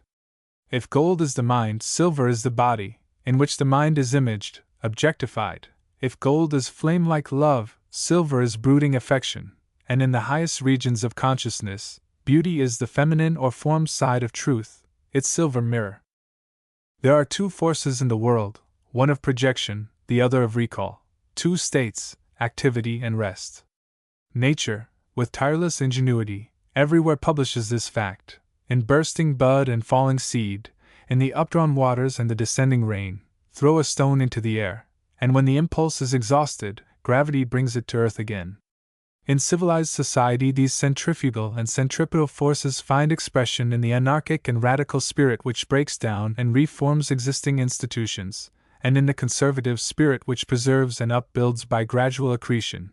They are analogous to igneous and to aqueous action in the formation and upbuilding of the earth itself, and find their prototype again in man and woman, man, the warrior, who prevails by the active exercise of his powers, and woman, the treasury of the continued race, who conquers by continual quietness. Man and woman symbolize forces centrifugal and centripetal not alone in their inner nature and in the social and economic functions peculiar to each, but in their physical aspects and peculiarities as well, for man is small of flank and broad of shoulder, with relatively large extremities, i.e., centrifugal, while woman is formed with broad hips, narrow shoulders, and small feet and hands, i.e., centripetal. Woman's instinctive and unconscious gestures are towards herself, man's are away from himself. The physiologist might hold that the anatomical differences between the sexes result from their difference in function in the reproduction and conservation of the race, and this is a true view, but the lesser truth need not necessarily exclude the greater. As Chesterton says, something in the evil spirit of our time forces people always to pretend to have found some material and mechanical explanation. Such would have us believe, with Schopenhauer and Bernard Shaw, that the lover's delight in the beauty of his mistress dwells solely in his instinctive perception of her fitness to be the mother of his child. This is undoubtedly a factor in the glamour woman casts on man, but there are other factors too, higher as well as lower, corresponding to different departments of our manifold nature. First of all, there is mere physical attraction, to the man physical, woman is a cup of delight. Next, there is emotional love, whereby woman appeals through her need of protection, her power of tenderness. On the mental plane she is man's intellectual companion, his masculine reason would supplement itself with her feminine intuition. He recognizes in her an objectification, in some sort, of his own soul. His spirit's bride, predestined throughout the ages, while the God within him perceives her to be that portion of himself which he put forth before the world was, to be the mother, not alone of human children, but of all those myriad forms, within which entering, as in a sheath a knife, he becomes the enjoyer, and realizes, vividly and concretely, his bliss, his wisdom, and his power. Adam and Eve, and the tree in the midst of the garden. After man and woman, a tree is perhaps the most significant symbol in the world. Every tree is the tree of life in the sense that it is a representation of universal becoming. To say that all things have for their mother Prakriti, undifferentiated substance, and for their father Purusha, the creative fire, is vague and metaphysical, and conveys little meaning to our image-bred, image-fed minds. On the physical plane we can only learn these transcendental truths by means of symbols. And so to each of us is given a human father and a human mother from whose relation to one another, and to oneself may be learned our relation to nature, the universal mother, and to that immortal spirit which is the father of us all. We are given, moreover, the symbol of the tree, which, rooted in the earth, its mother, and nourished by her juices, strives ever upward towards its father. The sun the mathematician may be able to demonstrate, as a result of a lifetime of hard thinking, that unity and infinity are but two aspects of one thing. This is not clear to ordinary minds, but made concrete in the tree, unity in the trunk, infinity in the foliage. Any one is able to understand it. We perceive that all things grow as a tree grows, from unity to multiplicity, from simplicity and strength to beauty and fineness. The generation of the line from the point, the plane from the line, and from the plane, the solid, is a matter, again, which chiefly interests the geometrician, but the inevitable sequence stands revealed in seed, stem, leaf, and fruit, a point, a line, a surface, and a sphere. There is another order of truths, also, which a tree teaches. The renewal of its life each year is a symbol of the reincarnation of the soul, teaching that life is never-ending climax, and that what appears to be cessation is merely a change of state. A tree grows great by being firmly rooted. We too, though children of the air, need the earth, and grow by good deeds, hidden, like the roots of the tree, out of sight. For the tree, rain and sunshine; for the soul, tears and laughter thrill the imprisoned spirit into conscious life. We love and understand the trees because we have ourselves passed through their evolution, and they survive in us still, for the arterial and nervous systems are trees, the roots of one in the heart, of the other in the brain. Has not our body its trunk, bearing aloft the head, like a flower, a cup to hold the precious juices of the brain? Has not that trunk its tapering limbs which ramify into hands and feet, and these into fingers and toes, after the manner of the twigs and branches of a tree? Closely related to symbolism is sacramentalism. The man who sees nature as a book of symbols is likely to regard life as a sacrament. Because this is a point of view vitalizing to art, let us glance at the sacramental life, divorced from the forms and observances of any specific religion. This life consists in the habitual perception of an ulterior meaning, a hidden beauty and significance in the objects, acts, and events of every day. Though binding us to a sensuous existence, these nevertheless contain within themselves the power of emancipating us from it. Over and above their immediate use, their pleasure or their profit, they have a hidden meaning which contains some healing message for the soul. A classic example of a sacrament, not alone in the ordinary meaning of the term, but in the special sense above defined, is the Holy Communion of the Christian Church. Its origin is a matter of common knowledge. On the evening of the night in which he was betrayed, Jesus and his disciples were gathered together for the feast of the Passover. Aware of his impending betrayal, and desirous of impressing powerfully upon his chosen followers the nature and purpose of his sacrifice, Jesus ordained a sacrament out of the simple materials of the repast. He took bread and broke it, and gave to each a piece as the symbol of his broken body, and to each he passed a cup of wine, as a symbol of his poured out blood. In this act, as in the washing of the disciples' feet on the same occasion, he made his ministrations to the needs of men's bodies an allegory of his greater ministration to the needs of their souls. The sacrament of the Lord's Supper is of such beauty and power that it has persisted even to the present day. It lacks, however, the element of universality. At least by other than Christians its universality would be denied. Let us seek, therefore, some all-embracing symbol to illustrate the sacramental view of life. Perhaps marriage is such a symbol. The public avowal of love between a man and woman, their mutual assumption of the attendant privileges, duties, and responsibilities are matters so pregnant with consequences to them and to the race that by all right-thinking people marriage is regarded as a high and holy thing. Its sacramental character is felt and acknowledged even by those who would be puzzled to tell the reason why. The reason is involved in the answer to the question of what is marriage a symbol? The most obvious answer, and doubtless the best one, is found in the well-known and much-abused doctrine, common to every religion, of the spiritual marriage between God and the soul. What Christians call the mystic way, and Buddhists the path, comprises those changes in consciousness through which every soul passes on its way to perfection. When the personal life is conceived of as an allegory of this inner, intense, supramundane life, it assumes a sacramental character. With strange unanimity, followers of the mystic way have given the name of marriage to that memorable experience in The Flight of the Alone to the Alone, when the soul, after trials and purgations, enters into indissoluble union with the Spirit, that divine, creative principle whereby it is made fruitful for this world. Marriage, then, however dear and close the union, is the symbol of a union dearer and closer, for it is the fair prophecy that on some higher arc of the evolutionary spiral, the soul will meet its immortal lover and be initiated into divine mysteries. As an example of the power of symbols to induce those changes of consciousness whereby the soul is prepared for this union, it is recorded that an eminent scientist was moved to alter his entire mode of life on reflecting, while in his bath one morning, that though each day he was at such pains to make clean his body, he made no similar purgation of his mind and heart. The idea appealed to him so profoundly that he began to practice the higher cleanliness from that day forth. If it be true, as has been said, that ordinary life in the world is a training school for a life more real and more sublime, then everything pertaining to life in the world must possess a sacramental character, and possess it inherently, and not merely by imputation. Let us discover, then, if we can, some of the larger meanings latent in little things. When at the end of a cloudy day the sun bursts forth in splendor and sets red in the west, it is a sign to the weather-wise that the next day will be fair. To the devotee of the sacramental life it holds a richer promise. To him the sun is a symbol of the love of God, the clouds, those worldly preoccupations of his own which hide its face from him.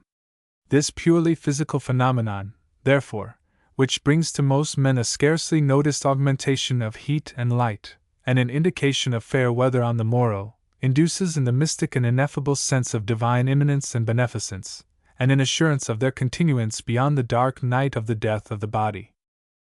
When the sacramentalist goes swimming in the sea, he enjoys to the full the attendant physical exhilaration, but a greater joy flows from the thought that he is back with his great sea mother, that feminine principle of which the sea is the perfect symbol, since water brings all things to birth and nurtures them.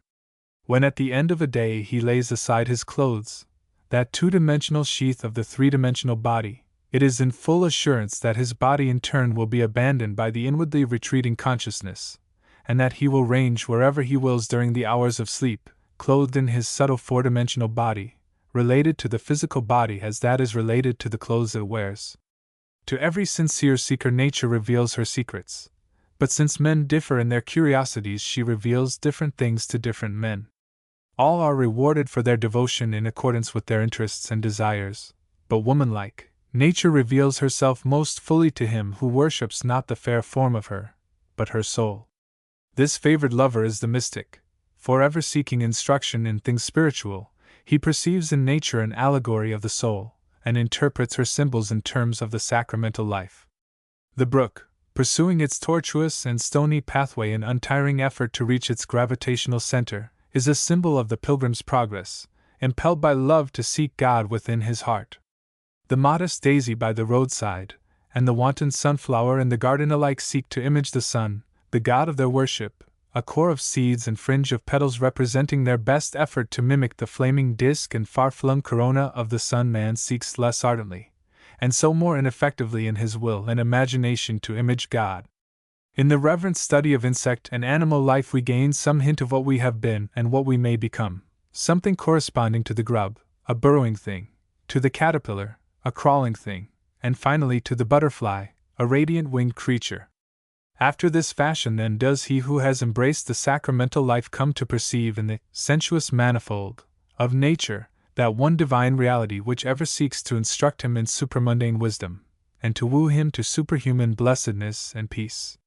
In time, this reading of earth in terms of heaven becomes a settled habit. Then, in Emerson's phrase, he has hitched his wagon to a star, and changed his grocer's cart into a chariot of the sun. The reader may perhaps fail to perceive the bearing of this long discussion of symbols and sacraments upon the subject of art and architecture, but in the mind of the author the correlation is plain. There can be no great art without religion. Religion begins in consciousness as a mystic experience, it flows thence into symbols and sacraments, and these in turn are precipitated by the artist into ponderable forms of beauty. Unless the artist himself participates in this mystic experience, life's deeper meanings will escape him, and the work of his hands will have no special significance. Until it can be said of every artist, himself from God he could not free, there will be no art worthy of the name. Self-Education 1. I take great pleasure in availing myself of this opportunity to speak to you on certain aspects of the art which we practice. I cannot forget, and I hope that you sufficiently remember, that the architectural future of this country lies in the hands of just such men as you. Let me dwell then for a moment on your unique opportunity. Perhaps some of you have taken up architecture as you might have gone into trade, or manufacturing, or any of the useful professions. In that case you have probably already learned discrimination, and now realize that in the cutting of the cake of human occupations you have drawn the piece which contains the ring of gold. The cake is the business and utilitarian side of life, the ring of gold is the aesthetic, the creative side. Treasure it, for it is a precious and enduring thing. Think what your work is, to reassemble materials in such fashion that they become instinct with a beauty and eloquent with a meaning which may carry inspiration and delight to generations still unborn. Immortality haunts your threshold, even though your hand may not be strong enough to open to the heavenly visitor. Though the profession of architecture is a noble one in any country and in any age, it is particularly rich in inspiration and in opportunity here and now, for who can doubt that we are about to enter upon a great building period? We have what Mr. Sullivan calls the need and the power to build. The spirit of great art alone is lacking, and that is already stirring in the secret hearts of men, and will sooner or later find expression in objective and ponderable forms of new beauty. These it is your privilege to create. May the opportunity find you ready. There is a saying, to be young, to be in love, to be in Italy. I would paraphrase it thus, to be young, to be in architecture, to be in America.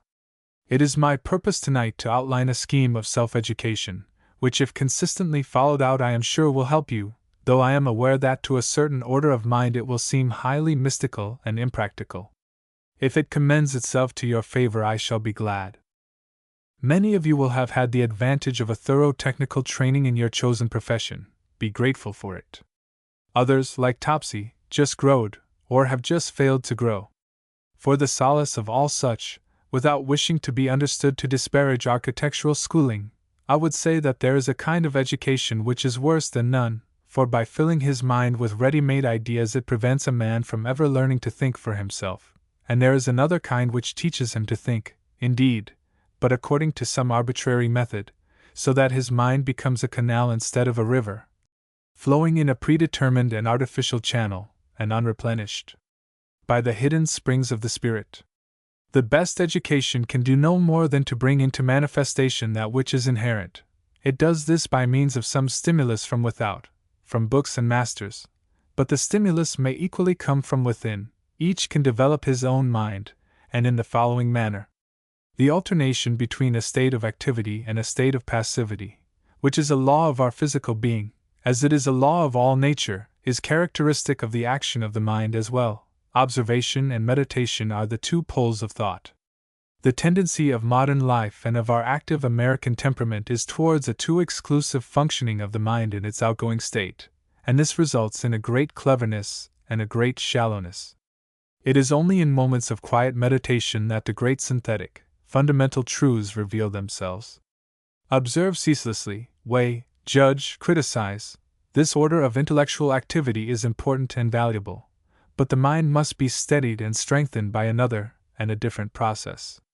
The power of attention, the ability to concentrate, is the measure of mental efficiency, and this power may be developed by a training exactly analogous to that by which a muscle is developed, for mind and muscle are alike the instruments of the silent thinker who sits behind. The mind an instrument of something higher than the mind. Here is a truth so fertile that in the language of Oriental imagery, if you were to tell this to a dry stick, branches would grow, and leaves sprout from it. There is nothing original in the method of mental development here indicated. It has been known and practiced for centuries in the East, where life is less strenuous than it is with us.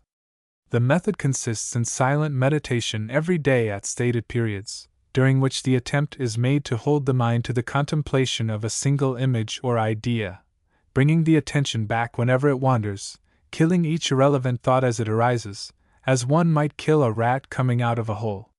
This turning of the mind back on itself is difficult, but I know of nothing that pays so well, and I have never found any one who conscientiously practiced it who did not confirm this view.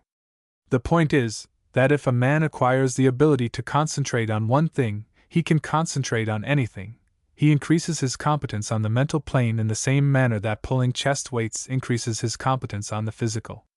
The practice of meditation has moreover an ulterior as well as an immediate advantage, and that is the reason it is practiced by the yogis of India. They believe that by stilling the mind, which is like a lake reflecting the sky, the higher self communicates a knowledge of itself to the lower consciousness. Without the working of this oversoul in and through us we can never hope to produce an architecture which shall rank with the great architectures of the past, for in Egypt, in Greece, in medieval France, as in India, China, and Japan, mysticism made for itself a language more eloquent than any in which the purely rational consciousness of man has ever spoken. We are apt to overestimate the importance of books and book learning. Think how small a part books have played in the development of architecture. Indeed, Palladio and Vignola, with their hard and fast formulae, have done the art more harm than good. It is a fallacy that reading strengthens the mind, it enervates it.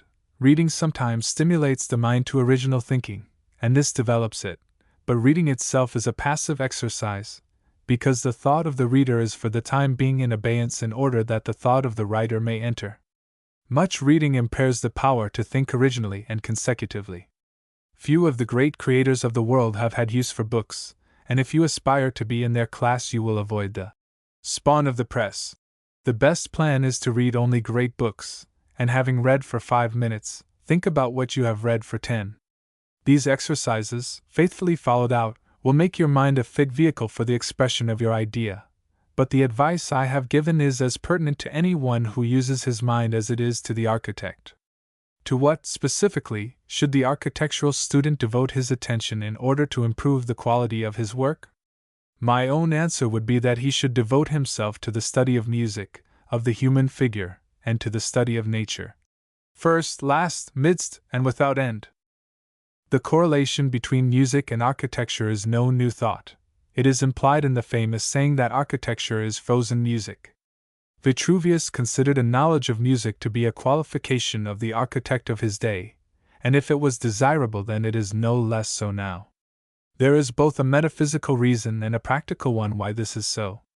Walter Pater, in a famous phrase, declared that all art constantly aspires to the condition of music, by which he meant to imply that there is a certain rhythm and harmony at the root of every art, of which music is the perfect and pure expression, that in music the means and the end are one and the same.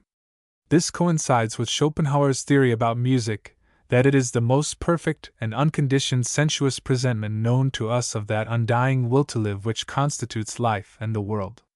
Metaphysics aside, the architect ought to hear as much good music as he can, and learn the rudiments of harmony, at least to the extent of knowing the simple numerical ratios which govern the principal consonant intervals within the octave, so that, translating these ratios into intervals of space expressed in terms of length and breadth, height and width, his work will aspire to the condition of music. There is a metaphysical reason, too, as well as a practical one, why an architect should know the human figure. Carlyle says, "There is but one temple in the world, and that is the body of man." If the body is, as he declares, a temple, it is no less true that a temple, or any work of architectural art, is in the nature of an ampler body which man has created for his uses, and which he inhabits, just as the individual consciousness builds and inhabits its fleshly stronghold. This may seem a highly mystical idea, but the correlation between the house and its inhabitant, and the body and its consciousness is everywhere close, and is susceptible of infinite elaboration. Architectural beauty, like human beauty, depends upon a proper subordination of parts to the whole, a harmonious interrelation between these parts, the expressiveness of each of its functions, and when these are many and diverse, their reconcilement one with another. This being so, a study of the human figure with a view to analyzing the sources of its beauty cannot fail to be profitable to the architectural designer. Pursued intelligently, such study will stimulate the mind to a perception of those simple yet subtle laws according to which nature everywhere works, and it will educate the eye in the finest known school of proportion, training it to distinguish minute differences, in the same way that the hearing of good music cultivates the ear. It is neither necessary nor desirable to make elaborate and carefully shaded drawings from a posed model. An equal number of hours spent in copying and analyzing the plates of a good art anatomy, supplemented with a certain amount of life drawing, done merely with a view to catch the pose, will be found to be a more profitable exercise. For it will make you familiar with the principal and subsidiary proportions of the bodily temple, and give you sufficient data to enable you to indicate a figure in any position with fair accuracy. I recommend the study of nature because I believe that such study will assist you to recover that direct and instant perception of beauty, our natural birthright, of which over-sophistication has so bereft us that we no longer know it to be ours by right of inheritance from that cosmic matter endowed with motion out of which we are fashioned, proceeding ever rationally and rhythmically to its appointed ends. We are all of us participators in a world of concrete music, geometry and number, a world, that is, so mathematically constituted and coordinated that our pygmy bodies, equally with the farthest star, throb to the music of the spheres. The blood flows rhythmically, the heart its metronome, the moving limbs weave patterns, the voice stirs into radiating sound waves that pool of silence which we call the air. Thou canst not wave thy staff in air, or dip thy paddle in the lake, but it carves the bow of beauty there, and ripples in rhyme the or forsake. The whole of animate creation labors under the beautiful necessity of being beautiful. Everywhere it exhibits a perfect utility subservient to harmonious laws. Nature is the workshop in which are built beautiful organisms. This is exactly the aim of the architect, to fashion beautiful organisms. What better school, therefore, could he have in which to learn his trade? To study nature it is not necessary to go out into the fields and botanize, nor to attempt to make watercolors of picturesque scenery. These things are very well, but not so profitable to your particular purpose as observation directed toward the discovery of the laws which underlie and determine form and structure, such as the tracing of the spiral line, not alone where it is obvious, as in the snail's shell and in the ram's horn, but where it appears obscurely, as in the disposition of leaves or twigs upon a parent stem. Such laws of nature are equally laws of art, for art is nature carried to a higher power by reason of its passage through a human consciousness. Thought and emotion tend to crystallize into forms of beauty as inevitably, and according to the same laws, as does the frost on the window pane. Art, in one of its aspects, is the weaving of a pattern, the communication of an order and a method to lines, forms, colors, sounds. All very poetical, and possibly true, you may be saying to yourselves, but what has it to do with architecture, which nowadays, at least, is preeminently a practical and utilitarian art whose highest mission is to fulfill definite conditions in an economical and admirable way, whose supreme excellence is fitness, appropriateness, the perfect adaptation of means to ends, and the apt expression of both means and ends. Yes, architecture is all of this, but this is not all of architecture, else the most efficient engineer would be the most admirable architect, which does not happen to be the case. Along with the expression of the concrete and individual must go the expression of the abstract and universal. The two can be combined in a single building in the same way that in every human countenance are combined a racial or temperamental type, which is universal, and a character, which is individual. The expression of any sort of cosmic truth, of universal harmony and rhythm, is the quality which our architecture most conspicuously lacks. Failing to find the cosmic truth within ourselves, failing to vibrate to the universal harmony and rhythm, our architecture is, well, what it is, for only that which is native to our living spirit can we show forth in the work of our hands. Your work will be, in the last analysis, what you yourselves are. Let no sophistry blind you to the truth of that. There are rhythms in the world of space which we find only in the architecture of the past, and enamored of their beauty we repeat them over and over, off the key for the most part, on the principle that all the songs have been sung, or we just make a noise, on the principle that noise is all there is to architecture anyway. It is not so. Those systems of spatial rhythms which we call Egyptian, classic, Gothic, Renaissance architecture and the rest, are records all of the living human spirit energizing in the stubborn matter of the physical plane with joy, with conviction, with mastery. When that undying spirit awakes again in you, stirred into consciousness by meditation, which is its prayer, by music, which is its praise, by the contemplation of that fair form which is its temple, and by communion with nature, which is its looking-glass, you will experience again that ancient joy, hold again that firm conviction, and exercise again that mastery to transfuse the granite and iron heart of the hills into patterns unlike any that the hand of man has made before. Footnote 1. An address delivered before the Boston Architectural Club in April, 1909.